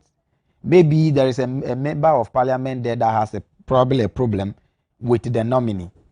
Maybe another person also has a problem. So those ones are issues of that nominee and the colleagues sitting there. That is it. But when it comes to issues of budget is something that carries the whole country along. So the cry of Ghanaians, both on social media, on the traditional media, and on the streets of the country, the suffering of the people is trumpeting in every corner of the country. So that is what the minority has gone ahead to, affirm. And in their affirmation and confirming to stand with we, the suffering Ghanaians, yes, I am happy to that effect. Very, very, very happy. Not because a budget is rejected, but because there are corrections that need to be made so that the suffering and the hardship in the country can probably come down. So that I may not wake up in the morning and realize that I am going to buy fuel at very expensive price. I have to pay some taxes and levies that are irrelevant and probably useless in the sight of doing business. So if I'm a Ghanaian and I realize that somebody who I've elected has the voice to speak for me, good. I am happy. Even if you ask me to stay 3 days without sleeping to celebrate that, I will go 7 days rather. That's interesting. You know, yesterday I was having some conversations with people, some youth in my church, and not just them. If you gauge from the public conversations, you also realize another reason why people were not happy with some of the levies and the taxes in the budget is because of how these monies are used. It's actually not about us being able to pay levy, whatever taxes or not. Because you see, let me go back to the last 8 or so years. Let me go back, yes, 8 or 9 years, 2012. You have been paying taxes. If you look at one particular tax that we are paying, let me quickly check this. Where Setekwe, the Honorable Minister for Finance, came to change it from the toll levy and made it, gave it a different name. I'll find out the name and then. I mean, there are people raise a lot of, okay, so I have it, energy debt recovery levy. Sure. Yes. I mean, it has certain components in that particular levy until the minister came to change it and made it the energy debt recovery levy. So Ghanaians have been complaining about taxes, several of them. But we pay at the end of the day. Sure. So I realized that people are not really concerned about whether we should pay 10% on e-levy or on the electronic transactions, or we should pay 100% on the government service charges or petroleum taxes or whatever it is. But people were more concerned about how these monies are used. For instance, you take plenty money from taxes and levies, but at the end of the day, we see very, very, very little for it. And then Auditor General will come and tell us that $12.8 billion, I'm sorry, Ghana cedis, we don't know where it is. So people are really concerned about what the monies are being used for and not the pain. You see, there are a lot of reasons that necessitated the actions of minority in parliament. One of such a problem is mismanagement and corruption, the inability of government to manage the funds and revenues that are generated. And that is real. It is something that we are all seeing in this country. If you want to take me back to my government time, when the NDC was in power, and you ask me some few questions, the total amount of tax, that's a taxable income that Mahama had, was 86 billion. Akufo-Addo in his 5 years had 157 billion. So look at the difference. So even if you want to compare two governments, in whether or not they have used the taxes collected judiciously, without document, I can mention not less than 10 hospitals that are constructed, well furnished, and are in use in this country from the 86 billion. I can mention routes from the 86 billion. I can mention Terminal 3. I can mention markets. I can mention big infrastructural achievements that the 86 billion happened to be used for. The same way, when you go to corruption index, you realize that Akufo-Addo's corruption is unprecedented. It's unprecedented. You get it? So at the end of the day, yes, you cannot be giving money to someone and you don't know what the person has used the money for, and you continue to be giving that person money. Don't forget, one of the main reasons why people voted for the NPP and the Akufo-Addo is to come and protect the public purse. It is not because they have... They said they are doing it. Yes, I'll prove to you why they are not doing that. You think that you are protecting a public purse, coming to replace somebody you said that was an agent of corruption. That person, while in office, was using our country's presidential jet. The only time Mahama ever rented a jet was 2 times, which cost us $5,000. The Falcon had a problem. Yes, it had a problem. That was when he rented that jet. Now, this is a government that told us that I am coming to protect the public purse. You now rent a private jet that is not less than, that is more than $20,000 every hour. The nation's private jet is not having any problem. They said it has issues. If it has issues, we were in this country when George Weah rented our national jet. I think Uganda also. Maybe the issues it had. Let me tell you, the total amount of money that is used even a week renting another jet could have been used to even solve any problem that the presidential jet of the country could have developed. No, Granted. I mean, we are not there. My brother. We are not there. I am not naive. For you to know, I studied ports and shipping administration. So I understand perfectly what I'm talking about. What is the cost of the total private jet that we have? You get it? Comparing the cost of buying a private jet and the cost of the money that Akufo-Addo is using to rent. The rent is even outrageous. It is more than that.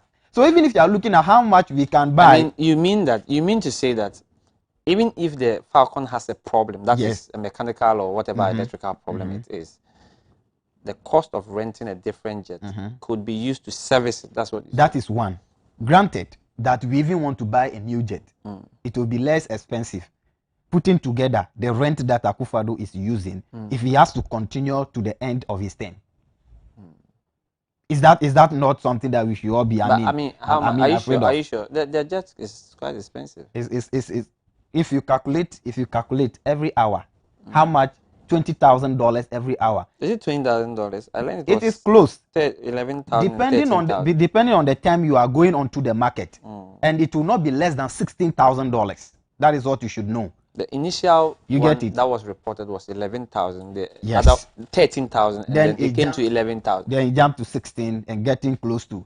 We see one of the main problem of the NPP and the Akufo-Addo-led administration is inconsistency. You get it? It's inconsistency. So now look at it. If Ghanaians, we are paying taxes, and then you decide that the money you take from us, all that you can use the money for is to rent and live lavishly, it's a problem. Two, when you look at even the COVID-19 vaccine scandal, men will still at post. That is an indication that these people are not ready to fight corruption. Mention one corruption that happened in Akufo-Addo's government. Which of the scandals are you talking about? Is it the vaccine purchase? Yes, the vaccine purchase. The money was. You see, let me tell you, it is not about. If not for the diligence of Parliament, would that money be returned? An attempt to steal means that, Charlie, you have stolen. If you are in the act of stealing. Why do you say? The minister never said the money was being stolen. The minister made a transaction. Who first notified the country about this thing? They were not themselves. It was a probing attempt by Parliament that revealed this minority, that revealed these scandals. So if it were not to be that we have a strong minority, you think that we will be able to know that these things are happening? No. Mention one scandal, one scandal in the Akufo-Addo government that the minister has even resigned or fired. He will clear them and reshuffle them. Boakye Jako was taken off his post. And where is he now? You're asking whether the minister was fired or resigned. He was taken off his position, but he's still in government. But of course, when people are their government is still in power. You see, the problem with us Ghanaians when Ifiankra came from Brazil, he was taken from the sports ministry and he still kept his. Yes, you see, that is a problem I always have with my colleague NPP communicators. That the statement you just used, that okay, when Mahama was in office, there were some few corruption scandals that hit his government. That is the reason why he was removed. So you have come to continue the reason why you said they should vote against him. He was removed. So that is not even an argument for us to even use. Okay. You get it? I have failed. And there is no way you are. Let's see the National Mass and Science quiz that they just ended. What happened? Which school did you support anyway? Ketasco, of course. Did you go to Ketasco yourself? No, I didn't go to Ketasco. Okay. You see, but my mom is from Keta, so that is where I'm coming from. Unfortunately, they didn't. They have done well. It is the unfortunate is good to use, but they have done well. Where they have gotten to me, if I have the power, I think I would have even loved to build like a full dormitory for the school. Why do you say that? But it is not easy to get to that level. But they had equal opportunity to contest. I mean, participate. But when was the last time you saw a school from Volta region getting to that level? Anyway, that's you have a point. I just thought they have been doing well over the past years. You see, they have been knocking on the doors over the past few years. So let me come back. So when you are taking people from that level, what do? You first have to conduct a preliminary test. Then the best person is what you choose. You get it? So when they choose you to come and represent, you don't go back and say that those people, even themselves, they failed. So me that have come to contest, I have also failed. We are the same. No. It is because they failed. That is why they removed them from the system for you to go higher. So Akufo-Addo and the Bawumia-led administration, it is because Ghanaians have decided that, look, we need somebody to replace. And you know the most interesting part? Ghanaians in their own self, MPP lied to them. One, we will protect the public purse. They are not protecting it. Two, Mahama is using family and friends government. They failed Ghanaians. The family and friends number that characterize their governance, I cannot even use the time you have given me here to list it. It's too big. Three, we are coming to make Ghana as world-class Ghana. Where are we now? Even the agenda to make Ghana clean. Where are we now? So you could see that every the 1D, 1F, where is it now? One constituency, 1 million. Where is it now? Over the weekend, President commissioned 30 You see, let me tell you, even the NDC, who didn't give a slogan that they are doing 1D, 1F, had more factories than them. Are you sure? When you go to, let me give you a practical example. You know Adoatv gas. You know how much it saves the country every year? Of course. If you compare only that to even if they are able to establish more than 10 or 20 companies. They have done more than that. That's why I'm making a statement. I'm making a submission. Even if you compare to 20 or 10 only of them, against about they 10. Cannot. You see, so sometimes when they come up and you use some form of, slogans to deceive people. But what should we be looking at? Is it the fact that these are, for instance, Adoatv is a big project. Yes. So let's say Adoatv employs, let's say, 1,000 people at a go. Yes. And a cassava processing farm that you inaugurated will employ like 5 or 10 people. Oh, how do you? But in my constituency, I have a family cassava processing machine there, and I know what goes into it. I can sit here without even. But that is bigger than your family, or that your family. I saw what he went to commission in Oti region, that he has to drive all the way from here to that place to commission a pack and then a cassava processing farm. I saw him. That is the kind of human beings that we put in power. Okay. It is wrong, bro. It is wrong. Let me come back to Parliament itself. You see. If I were to be the majority leader or the leadership of majority, they have to resign at this time. You think they didn't do well? I'm telling you. You see, let me tell you. When you see on a wall, don't urinate here, and somebody goes there to pour urine there. These two statements. Everybody will stand and say urine is urine until we have tested it with law to give the definition of do not urinate here and do not pour urine here. Because the person pouring can tell you that it is water I have stored over time. Exactly. So that is the noise that the majority is making. If they are so much experienced as they claim to be, and they have the gymnastics and then the tactics of parliament, you are not to stand on the floor of parliament and be making noise. Test the system with the laws available to you. Number two, before you even draft budget, what happens? There has to be an extensive consultation. They said they did.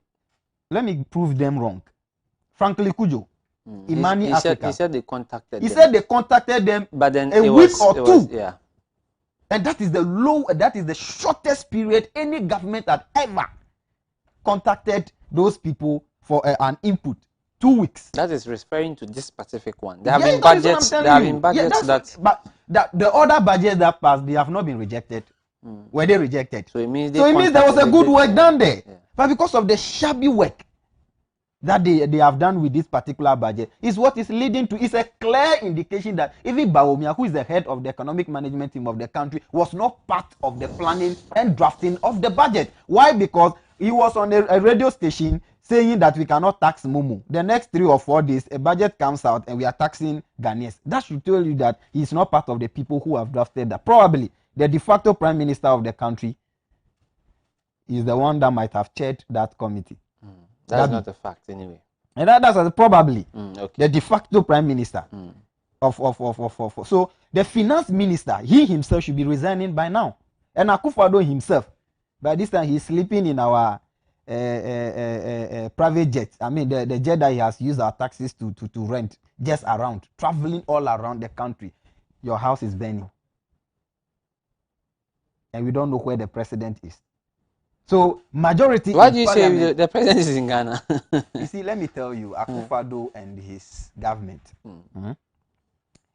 There is nobody that should be arresting Sakawa boys and the 419 boys. The first people they have to arrest as 419 is Akufo-Addo, Bawumia, finance minister, and the entire NPP. They are the 419 people to be arrested. If you are looking for Sakawa, when Mama used that word, they jumped to the moon and somersaulted back to earth. But we will remind them that they are Sakawa, they are 419 people, and they have to be arrested to that effect. Which kind of wickedness and selectivity would the government of that nature portray in determining a drafting of a budget? What is the most current disaster in Ghana? What is the most current disaster in Ghana? The Qatar tidal wave. Yeah.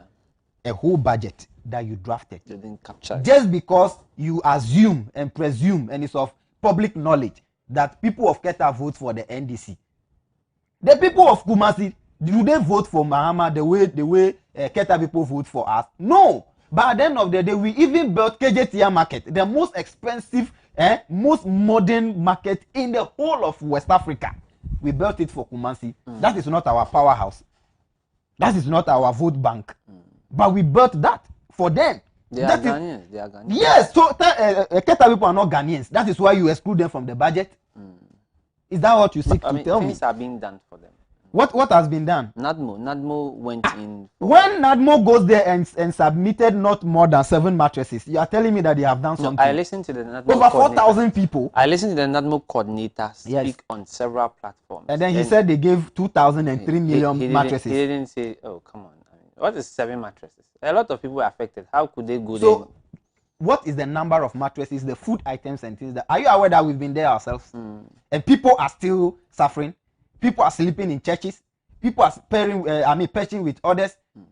Are you aware? Yes, of course. I am on the ground. That is my place. That is where I come from. But it is 7 mattresses. Seven mattresses. No, Nadmo took more than that. Even the minister, Yao Archibald, let me tell himself, you. We know the MPP very well. The little thing they do, that is of little relevance. They trumpet it for the whole world to know. No, they didn't trumpet. They didn't trumpet anything. No, they should trumpet this one. That government through Nadmo has donated this amount of relief item to Qatar people. They should come and tell us. But they did. But why is it that they are not able to tell us? I'm not the only person. Are you aware? That is their job. That is their job. Why are they going to trumpet what they have done? Are you aware that I am not the only person that is saying that government has not come to the aid of Qatar tidal wave? No, I am for a fact. I have watched it. I have watched videos, pictures, several donations. We are not talking about private. I'm not talking about private donations. We are talking about Nadmo. Yes, Nadmo who going is the in government agency. Nadmo and the minister. Are you aware even Nadmo, they don't have money? But that's a different issue. Yes, but government has not, sufficiently given them funds. No, the minister came, the minister also, had his own way of mobilizing, resources and taking in there. That is also government. You see, the problem with Akufo-Addo's administration is that they are solving a collective problem with an individual approach. I don't know what kind of cost-benefit analysis went into the determination of the e-levy. Bro, we are not naive. They said it will bring us plenty money. Hey, don't worry, we will get there. You see, we are not naive. That is one thing that the MPP failed to understand and appreciate. They think that when you and I sit here, because they have been conferred on you as the minister of this, they are far better and intelligent than us. It's a lie. Probably if they were to be in the same class with me, they will still be behind me. So if you get the grace of the Lord, maintain, because grace also can be become disgrace. If you don't manage grace well, it becomes disgrace. It's because they are not managing the grace that has been bestowed on them, and they feel that they are the people who has earned this by themselves. It will tend to disgrace. Now, how do you solve a collective problem with an individual approach? One, you cannot come to tax mobile money, which is a collective issue, including telecoms, including citizens, including merchants. Then you pick only one person, you've done your analysis on the person, then you push it on all of us that we should pay Momo tax. What is the essence to that? The last time your other guy was in the studio and I was called into the program, he was telling me that the remittance, the person sending it is the one who will pay it. What then in the budget? What is the caption they added? Inward transaction. They tax the inward. You get it? You get that statement. The reason why I'm telling you that it is wrong, that it is we the people in Ghana that will pay it. When you are sending the money from Dubai, do you use MTN to send it? No. So how will you be in Dubai and be charging taxes? Somebody is in Dubai, he's sending money to Ghana. But it's coming in Ghana. It's coming in Ghana. So the person in Ghana, that if you go to bank to take your money, you get it. It is you taking the money in Ghana that the Ghana system can appreciate. Okay. It is you taking money in Ghana that the Ghana system can appreciate. But you cannot be in Dubai and be sending money from a Dubai company. Then you do what? So if that is what they intend to tell us, then it means it's a diaspora tax. They should tell us that. Let me find out from you so that we can quickly what do you expect tomorrow? I mean, in Parliament, what are our expectations? That they come up with a challenge and then you expect that they come with a challenge, or you think that the rejection would stay? They should swallow their pride. And then go back to sit around the drawing table, prepare another budget and present. Because there is no way they can even penetrate. If they had had a proper experience of the law more than our minority and the leadership, led by Haruna, it would have been a different game. It would have been a different game. So they should go back and draft something better and bring. Thank you, McLean. We would have to wrap up here. Reginald has more for you on AM Ghana, so stay with us. My name is Samuel Kusiapi. I'll be right back.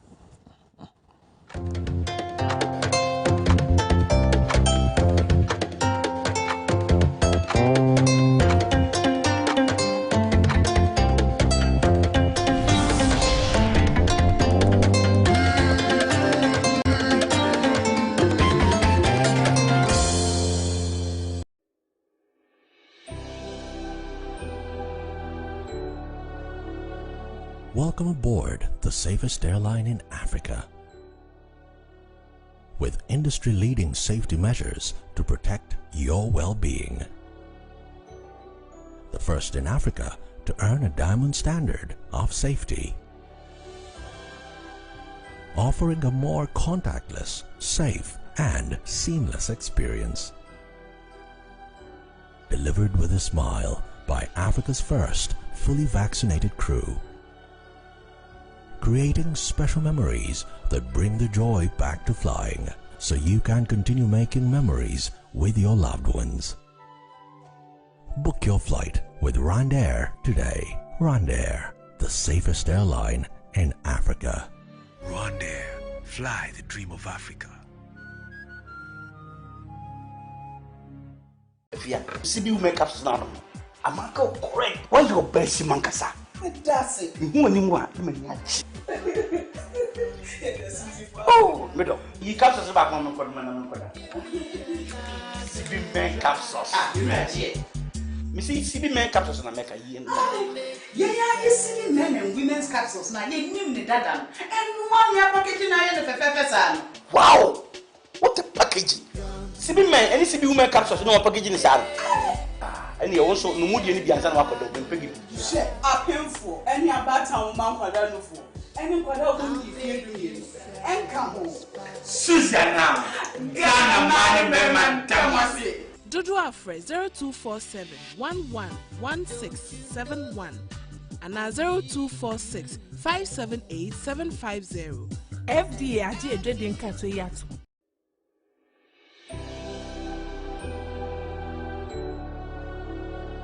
Welcome aboard the safest airline in Africa. With industry-leading safety measures to protect your well-being. The first in Africa to earn a diamond standard of safety. Offering a more contactless, safe, and seamless experience. Delivered with a smile by Africa's first fully vaccinated crew. Creating special memories that bring the joy back to flying, so you can continue making memories with your loved ones. Book your flight with RwandAir today. RwandAir, the safest airline in Africa. RwandAir, fly the dream of Africa.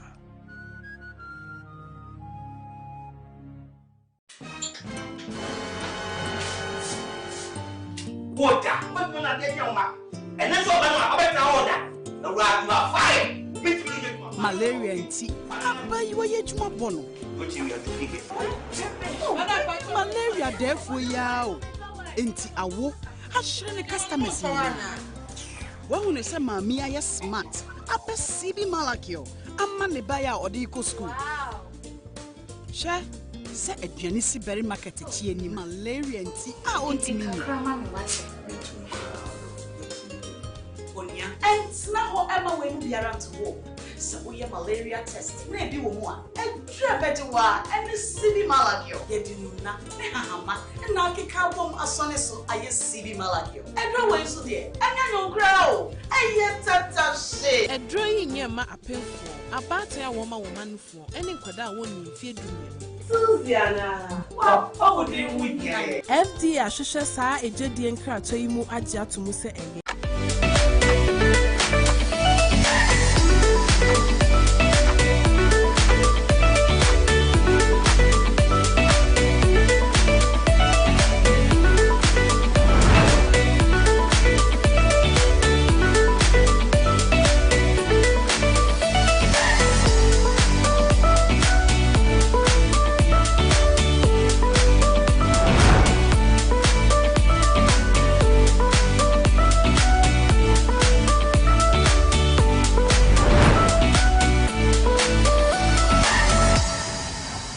Announcements on Adoatv. Contact Adoatv for your general announcements, proclamations and publications, job vacancies, etc. at a very affordable rate. Call 050-92-57754, 020-9494-258, or visit our marketing desk at Stepwork premises. Adoatv, bringing good things to life.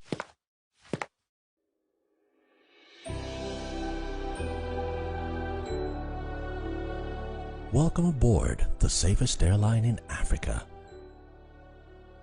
With industry-leading safety measures to protect your well-being. The first in Africa to earn a diamond standard of safety.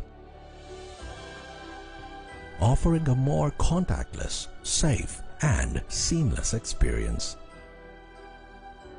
Delivered with a smile by Africa's first fully vaccinated crew.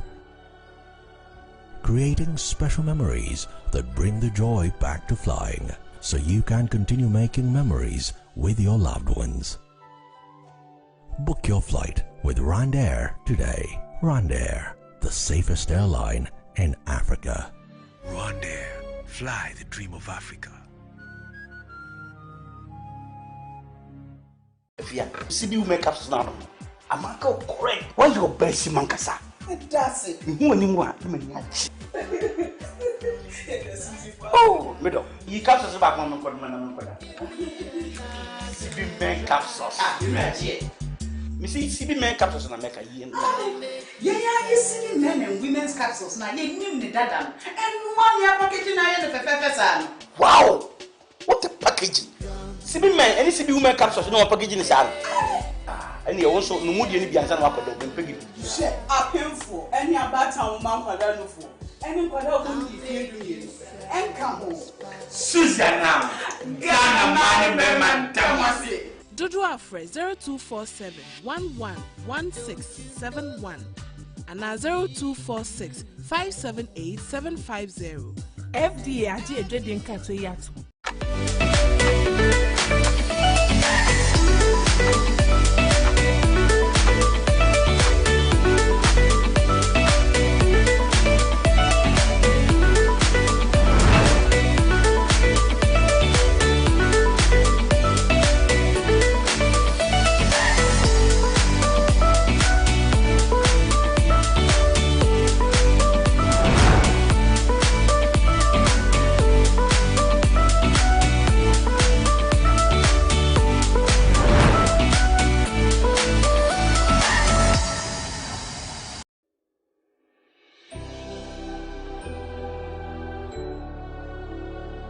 Welcome aboard the safest airline in Africa. With industry-leading safety measures to protect your well-being. The first in Africa to earn a diamond standard of safety. Offering a more contactless, safe, and seamless experience. Delivered with a smile by Africa's first fully vaccinated crew. Creating special memories that bring the joy back to flying, so you can continue making memories with your loved ones. Book your flight with RwandAir today. RwandAir, the safest airline in Africa. RwandAir, fly the dream of Africa.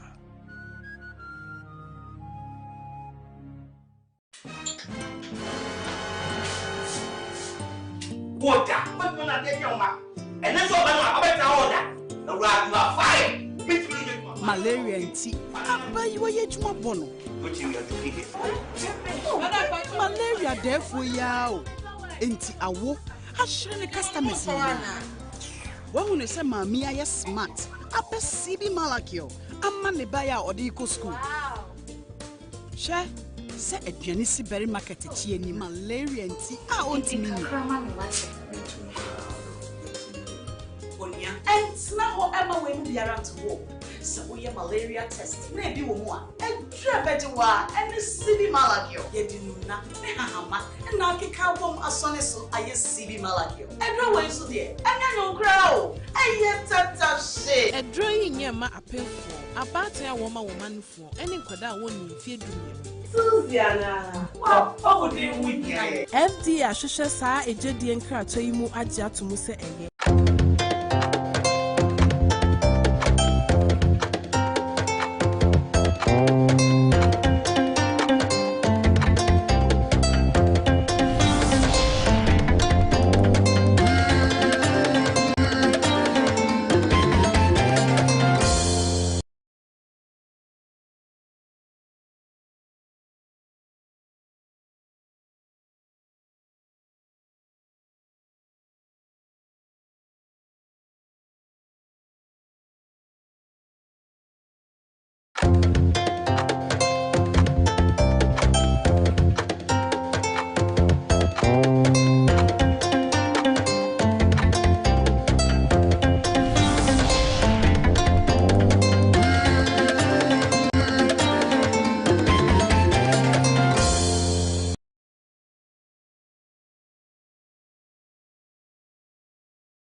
Thanks to you for staying with us. In case you just joined us, you've been watching AM Ghana, and this is AM Ghana here on Adoatv Television. My name is your most humble servant, Reginald Addy. And let me say a big thank you to my brother Sam Kusiapia, who had taken you through the newspaper review segment. Certainly, we are in a time where we're much worried about the confirmation, approval, or disapproval of the 2022 budget, and we don't know what implication this would play, especially in our health delivery. But we have the Ghana Red Cross Society here as a non-governmental organization, and as such, they are not funded by government. They don't wait for the government's budget to be able to carry out their functions. However, if they could gain some support from the government, I think that this will go a long way. We thank God for societies like the Ghana Red Cross Society, and today we're going to speak to them about food safety in line with cholera prevention. Now, you and I know that some years back and over the past years, we do experience issues of cholera every now and then. And with all the lessons learned, it seems we still haven't found our ways out of cholera. This is why we're going to have this conversation. And joining me in the studio for the purposes of this conversation, I have Mr. Winfred Ameho. He is the district organizer for the Ashiedu Keteke district branch of the Ghana Red Cross Society. And with him is a fine gentleman who sleeps, eats, and works in the bank, Romeo Dollar. And just as his name suggests, he's the district treasurer for the Ghana Red Cross Society in the Ashiedu Keteke district. Good morning, gentlemen, and welcome to AM Ghana. How are you doing? We are doing well. We're fine, Adi. How are you too? I'm doing very well. Service to mankind. Service to mankind. Service to mankind. I remember when I used to be a member of the Ghana Red Cross Society, we learned all of this, and there was a song, my motto is to go forward. And it goes on and on and on and on. And there was this call and response. I don't know if you guys still employ it. La Marco. There's a response to that. Clap. La Marco. La Marco. Then you say some Abnero. Atabaru. Atabaru. I'm still a member of the Ghana Red Cross Society, and I remember all of these things. I've saved lives before. I remember when the boys would go on the pitch, and we'll be carrying them in times of emergency and all that. Kudos to you guys. I mean, you've carried the Red Cross Society very far. I don't want to take the wind out of your sails, so I'm going to allow you, Mr. Ameho, to tell us a bit about the Ghana Red Cross Society. Okay. Thank you so much, and let me say good morning to Red Cross members, especially those in Ashiedu Keteke district. Ghana Red Cross Society, as you already said, is a non-governmental organization.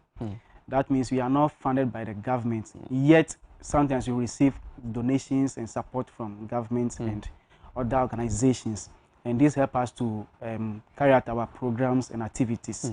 We usually do relief activities in terms of disaster, in terms of vulnerability and all that, and that's what we do. And currently we are doing cholera prevention exercise in a pilot stage in Ashiedu Keteke district.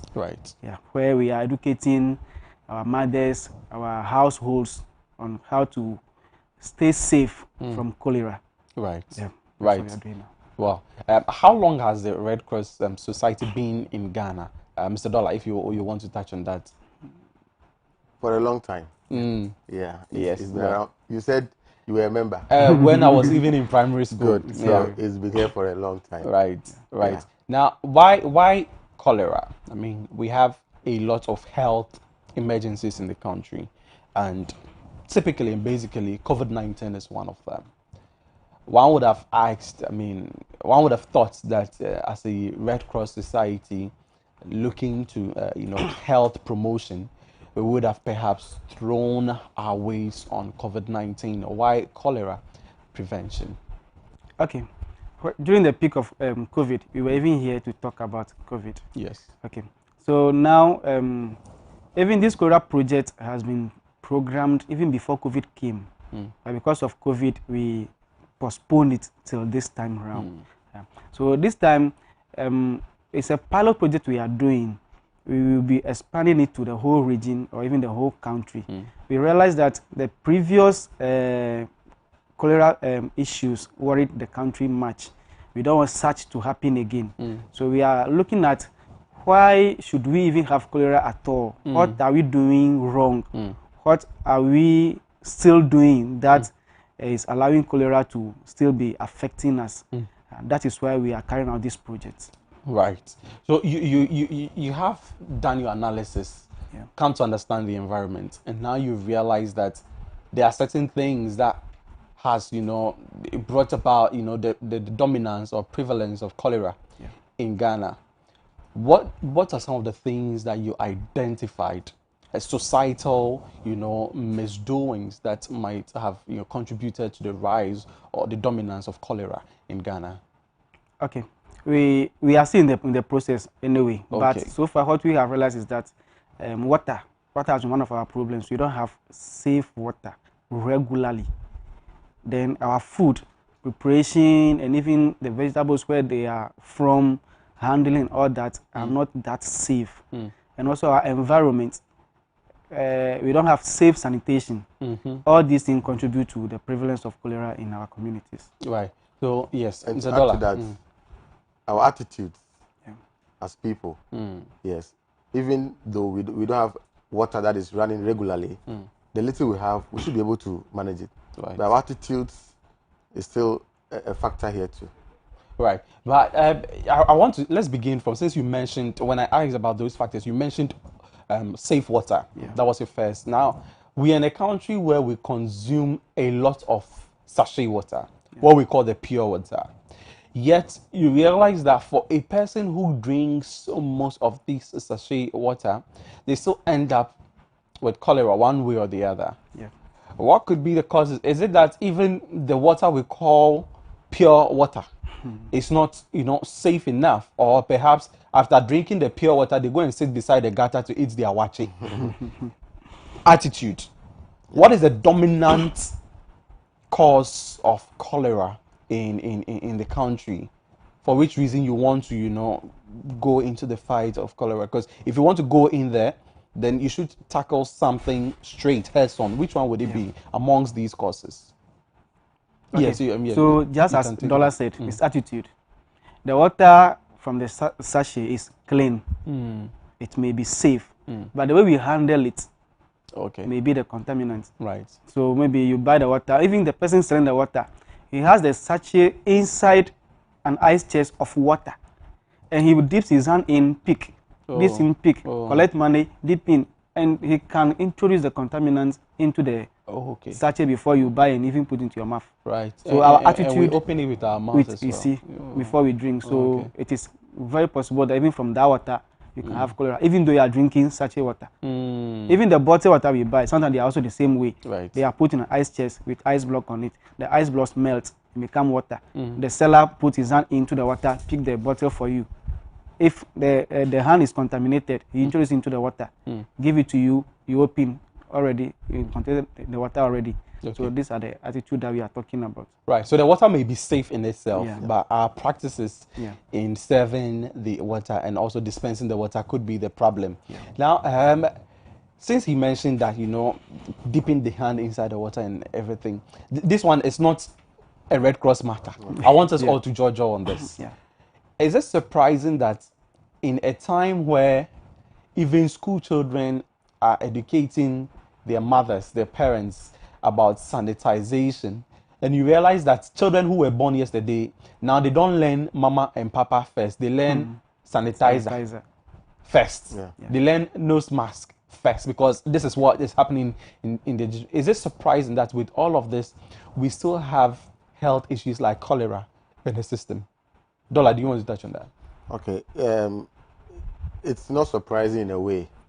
The thing is, even though the child is born into COVID now, so he knows sanitizer, and the question is, are we practicing it well? We know of sanitizer. How many of us carry sanitizers around? How many of us are conscious enough to wash our hands thoroughly before eating? All right? So even though we are aware, we are exposed to these things, our practices, we don't practice to the latter. We tend to ignore some of the things. All right, so that's the problem. Well, what do you want to say about this, Mr. Winfred? Okay, it's about the attitude as we are talking about. See, even now, nose masks, nobody wears it. Or people who wear it, they are very few. It's like the whole country, we've taken these kind of things for granted. I don't want to mention this, but let me say it. I just came up from Dubai this Saturday. Oh, wow. You will not see a single person without nose masks. The one smoking cigarette pulls it down, sip, and bring it back. Oh, wow. I was so surprised. Everybody on the street is in a nose mask. But I come to Ghana. Nobody, or only few, those are in nose masks. We can count them. It's our attitude. If we can take our health into our own hands, things will be a thing of the past. Yeah, that is it. Well, now you mentioned aside that, anyways, I'm still pondering about the guy who takes off the nose mask to puff a smoke and then, pull it out to, heave out. It's interesting that even in, such moments, they're still observing COVID. Well, now let's come back. Let's come back to our own. Now, you mentioned food safety as well as one of those concerns in dealing with cholera. Now, we don't have to, speak too much about this because it's everywhere. I don't have to introduce it and tell you what is going on. But why do you think it's difficult for us as a nation to practice proper food hygiene? I think, first of all, it's about our policies and laws. Right. Because for you to be selling by the gutter, a law should even sack you from there immediately. But these laws don't mind. So we think, oh, it is normal. It's normal. The same way, we don't take our health into our own hands. So we go by the gutter to buy our wache, to buy our other food, right by a rubbish there. We think, oh, it's normal. That is a problem. If we can take our health into our own hands and our laws will be strictly followed, I think these diseases will be a thing of the past. Well, Dollar, in your own analysis, your name is Dollar, you are a treasurer, you live by the bank, you sleep close to the bank, and you realize that with all of this, one would expect that Ghana, which is considered a developing country, would have moved far away from some of these practices, especially in serving food. But it's unfortunate. This is where we find ourselves. When you think about this, when you observe these things, what comes into your mind? Do you also believe it's a policy failure? Yeah, one, it is. But also, it still boils down to our attitude. Okay. When a task force is formed right now to disengage those people selling at the gutters, you hear people talking. They will politicize it right now, So they tend to leave them. I heard some people saying if you buy kinky from the gutter side, it's more delicious than well packaged. Is it true? No. It's interesting. That's what they are used to. That's what they are exposed to. But do we see how the thing is cooked? How preparation of the food? That is the problem. We just go and buy, all right? Where they prepare it from, we don't know. But a hygienic place, let's say a well-organized cafeteria, that one at least, the food is being prepared inside, all right? So, but it is expensive there. That is one thing too. When you go to those places, it's expensive. So somebody will prefer buying from the roadside or by the gutter, as people say, and it's ready to go. Right. All right? Right. We don't take cognizance of things that happen around there. We just go buy our food that will take care of us at that moment, and we are okay. So our attitudes to play. Right. Now, we've mentioned just one aspect of food safety, the preparation. Now, are there aspects of food preparation that ensures food safety? Or perhaps when we think about food safety, are there other aspects that makes food unwholesome for consumption? You want to touch on that? Yeah. So let me start with this. So before you prepare the food, you're supposed to have clean environment that sweep around where you're going to prepare the food. Make sure it is free of flies. Then you wash your utensils very well with soap and water. Then your vegetables must be washed thoroughly. We don't use soap and water, soap to wash our vegetables though, but I have to wash them as many times as possible because you don't even know where they are from and how they are handled. After the washing, you prepare your food. After preparing the food, you must always cover the food. If you're not ready to eat it hot or immediately, you cover it so that flies will not come and perch on it. The vectors of cholera is the fly, house fly in particular, because if they pick the disease-causing organism from somebody's feces, come and perch on your food, they drop it there. When you eat it, it goes into your system, then you also have cholera. So if you're able to protect our food from flies, I think we are good to go. So we first clean the environment, clean your utensils, eat the food hot or cover it if you're not ready to eat it. Anytime you want to eat it, make sure it is at least warmed, so that if there's any contaminant in it, it may die off before you eat. Very well. Yeah, and where we buy our foodstuffs from too, you know, straight from the market. People selling on the floor. Let me use tomatoes for instance, or mangoes. When you see mango season, people pack mangoes on the street, on the ground, and they are selling. That place is cheap, so we all go for it. Now, after buying from there, when you bring it home, you need to clean it well. All right, with salt. Okay. At least we need to clean it well and preserve it well. But we as soon as we get home, just clean it somehow and we start eating. Okay. Right. That is also something. And because the flies are the vectors, as my brother said, where mango is, you know that flies are there. Tomato, all those vegetables. So when you bring them home, you need to wash them well. Okay. Right. When you buy cabbage, you know it's big. We feel reluctant to remove the outer layers from it. Yeah, I mean you are removing all the food. Good. You are thinking by removing them, you are getting a smaller size. No, but you want safety. So we need to buy the vegetables from a well-organized environment. When we get home, we need to clean it well before we prepare. Right. And even if you are not preparing it that day, you still need to wash it before you put it in the refrigerator. Okay. So since you mentioned refrigerator, now let's speak about another thing when it comes to food safety: storage. Okay. Good. Storage. They say that when you take a bit of Anastasia Badu, hey, God forgive me, Madam Anastasia, Mrs. Into, who likes to cook, would tell you that when you scoop off a bit of the tin tomato, you take everything out of the can, and then you pour it into a bowl before you refrigerate it. Same applies to milk and other, canned food items. Basically, I'm establishing the idea of food storage. What is the best practices when it comes to food storage that perhaps we as Ghanaians may not be practicing so much? And you know that in such times where a ball of kinky is now 2 cedis, and even the 2 cedis, when you eat a little, and let's say you have to attend to an emergency, sometimes we cover it with anything we find. These are some of the practices. That is what I have observed. How about you? Food storage. Okay. Not all of us have the refrigerator to store our food in. If not, that would have been the best.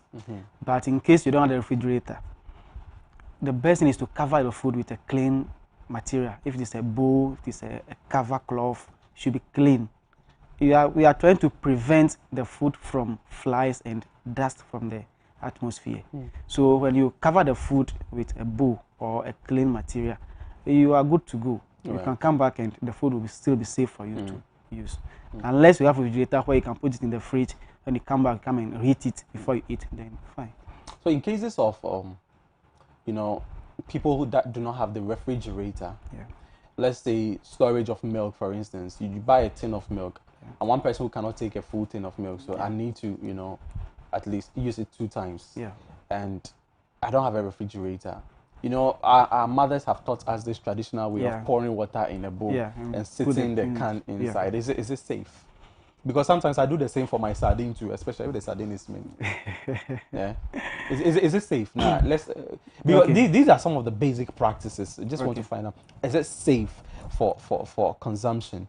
Okay, my brother talked about covering the food well. So if you open the lid of the milk, now we have the one you can open fully. When you want to use that practice, at least cover it. well with a clean cloth or a clean bowl to prevent flies from going there. Okay. With that, when you come next time, it is okay. I think it's okay. Okay. I'm not a science person to say whether... Right. So you are not actual, doctors or nutritionists to be able to tell, but at least to educate, to cover it well from flies. That is a thing here. Okay. Yeah. All right. Now let's go back again to those vegetables. Okay. You mentioned washing mangoes with salt. Now there is this practice of washing vegetables with vinegar. Yeah. Is it safe? Yes, and it's safe. at what time are vegetables safe for consumption? A friend of mine told me that when I go to the market and the vegetable has been on the sun for a long time, I shouldn't buy it. But I think that the sun kills the germs, which would be the way to go. Because you are educating us, we have most of our, and just like mangoes, some of the vegetables are also scattered on the floor. Yeah. What would be the way to go? So you said the sun kills the germs. The same way the sun is killing the vegetable. Vegetable is a living tissue. Okay. Fruits, all those things are living tissues. Right. Once you put it under the sun, thinking the sun is killing the germs, the sun is killing the vegetable also. Okay. But the sun may not be that hot to kill the germ. Right. The germ, they are everywhere. They are also used to the sun. Just how we human beings will move about, and the sun doesn't kill us. It will not kill them too. It's true. Yeah. So that's why you have to do another thing to make the food safe. So the vegetable, when you buy it, you have to wash it with vinegar very well. Forget about I'm removing a lot of leaves out of the cabbage. Yes, once they look dirty, remove them. Because even from the farm, this time they be throwing them, and you catch, throw and catch, put them into the sack, tie them, put them in the truck, all the way to Accra. The same way, throw and catch, and before it is maybe on the ground. So from the farm to before you buy, the process is so much that if you are not careful, you buy disease. So you have to forget about the small leaf that you remove, so that you'll be safe. Okay. Yeah. So we've been talking all about food safety and all that. Now let's look at your program. How are you implementing it? Are you collaborating with some organizations? Because when you mention food safety, for instance, one of the organizations that come into mind is the FDA, Food and Drugs Authority. Yeah. Are you having any form of collaboration with the FDA or with any other institution that sees to, safety, especially when it comes to food, or perhaps the Ghana Health Service when it comes to prevention of cholera, amongst other things? Are you in any form of such collaboration? Yeah, we are collaborating with Ghana Health Service. Okay. Yeah, in the prevention of cholera. And also we collaborate with the assemblymen and opinion leaders in the communities. Because what we are doing now is house-to-house education. Yes. So we move from one house to the next house. We talk to the people in the house as to how to practice safe hygiene, safe water, safe food, and all that, so that even if there's cholera, they will not be affected. Aside that, we also go to the communities. We organize the food vendors, and we talk to them. We educate them. We demonstrate some things to them, how to properly prepare their food, so that they will not introduce cholera contaminants into the food. Yeah, that's what we are doing now. Okay, then why are she educated? Okay, because it is a pilot. We just choose one community to see how it is. Now, look at Sheduketeke. We have a lot of slums. Art Center here, Abubloshi, even the beach, all those places, they are slums. And we know that slums attitude there is somehow very bad. People don't adhere to anything. They don't even respect anybody there. They live their own lives. So if there's a disease, it spread faster. So that's why we choose Asheduketeke. We even extended to Odona because of the slum there. So we have all these communities that we grouped as Asheduketeke, even though politically or geographically they are not part of Asheduketeke. But because they are closer and they are slums, we decided to use those communities. Right. Now, it's certain that the Ghana Red Cross Society is an NGO, and so you don't seek to make any form of profits from some of these activities, but you're human beings. Yeah. When I calculate a distance from Modona, for instance, to Art Center that you mentioned, if you have to move between these places in a day, you need logistics. Sure. The men that need to go around to educate need some form of refueling. Yeah. How do you come about these? Well, I want yes, the money treasurer. man to talk. Okay. Dollar. Yes. You tell us about that. Yeah. How do you manage? It's not easy, but you know we have a wonderful regional managers who is always ready to help. How is she helping from her own funds? No, the thing is, it is funding. The program is funded. All right, but even that, you know, we grouped volunteers at different places. Our Adoatv is big, somehow big, so we have to group volunteers at one place. So, for instance, at center, we have some number of volunteers there who takes care of that place. So when we are having education for the food vendors, the managers normally comes and helps to educate. For the fueling of her car is done by herself. That one day I don't know how it's fueled. You know, but the volunteers, even though Red Cross is not a money-making venture and an NGO, still when volunteers come, I think there's a stipend they give to us volunteers. I'm also a volunteer. Okay. Yes, I'm also a volunteer. Is it when volunteers, you're a volunteer? Yeah. And when you volunteers come in, there is a stipend given. Yes. From who? From the fund, the donors, the fund that the donors give. Oh, okay. All right. Yeah. Right. Yeah. So this piloting project, for instance, the donors give some fund for it.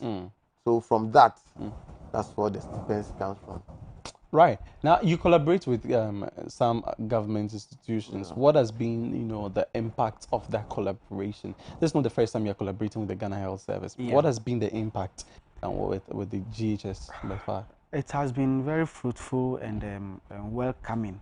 They accept the fact that we are helping to make health delivery possible. So they are very cool with us, and they even always ask for our data after the project. I think so. Yeah, everything is okay with us. Okay. Now, Ghana Red Cross Society has been in existence for, in Ghana, for quite a very long time, well over 20 years. Before independence. Before? Yes. Interesting.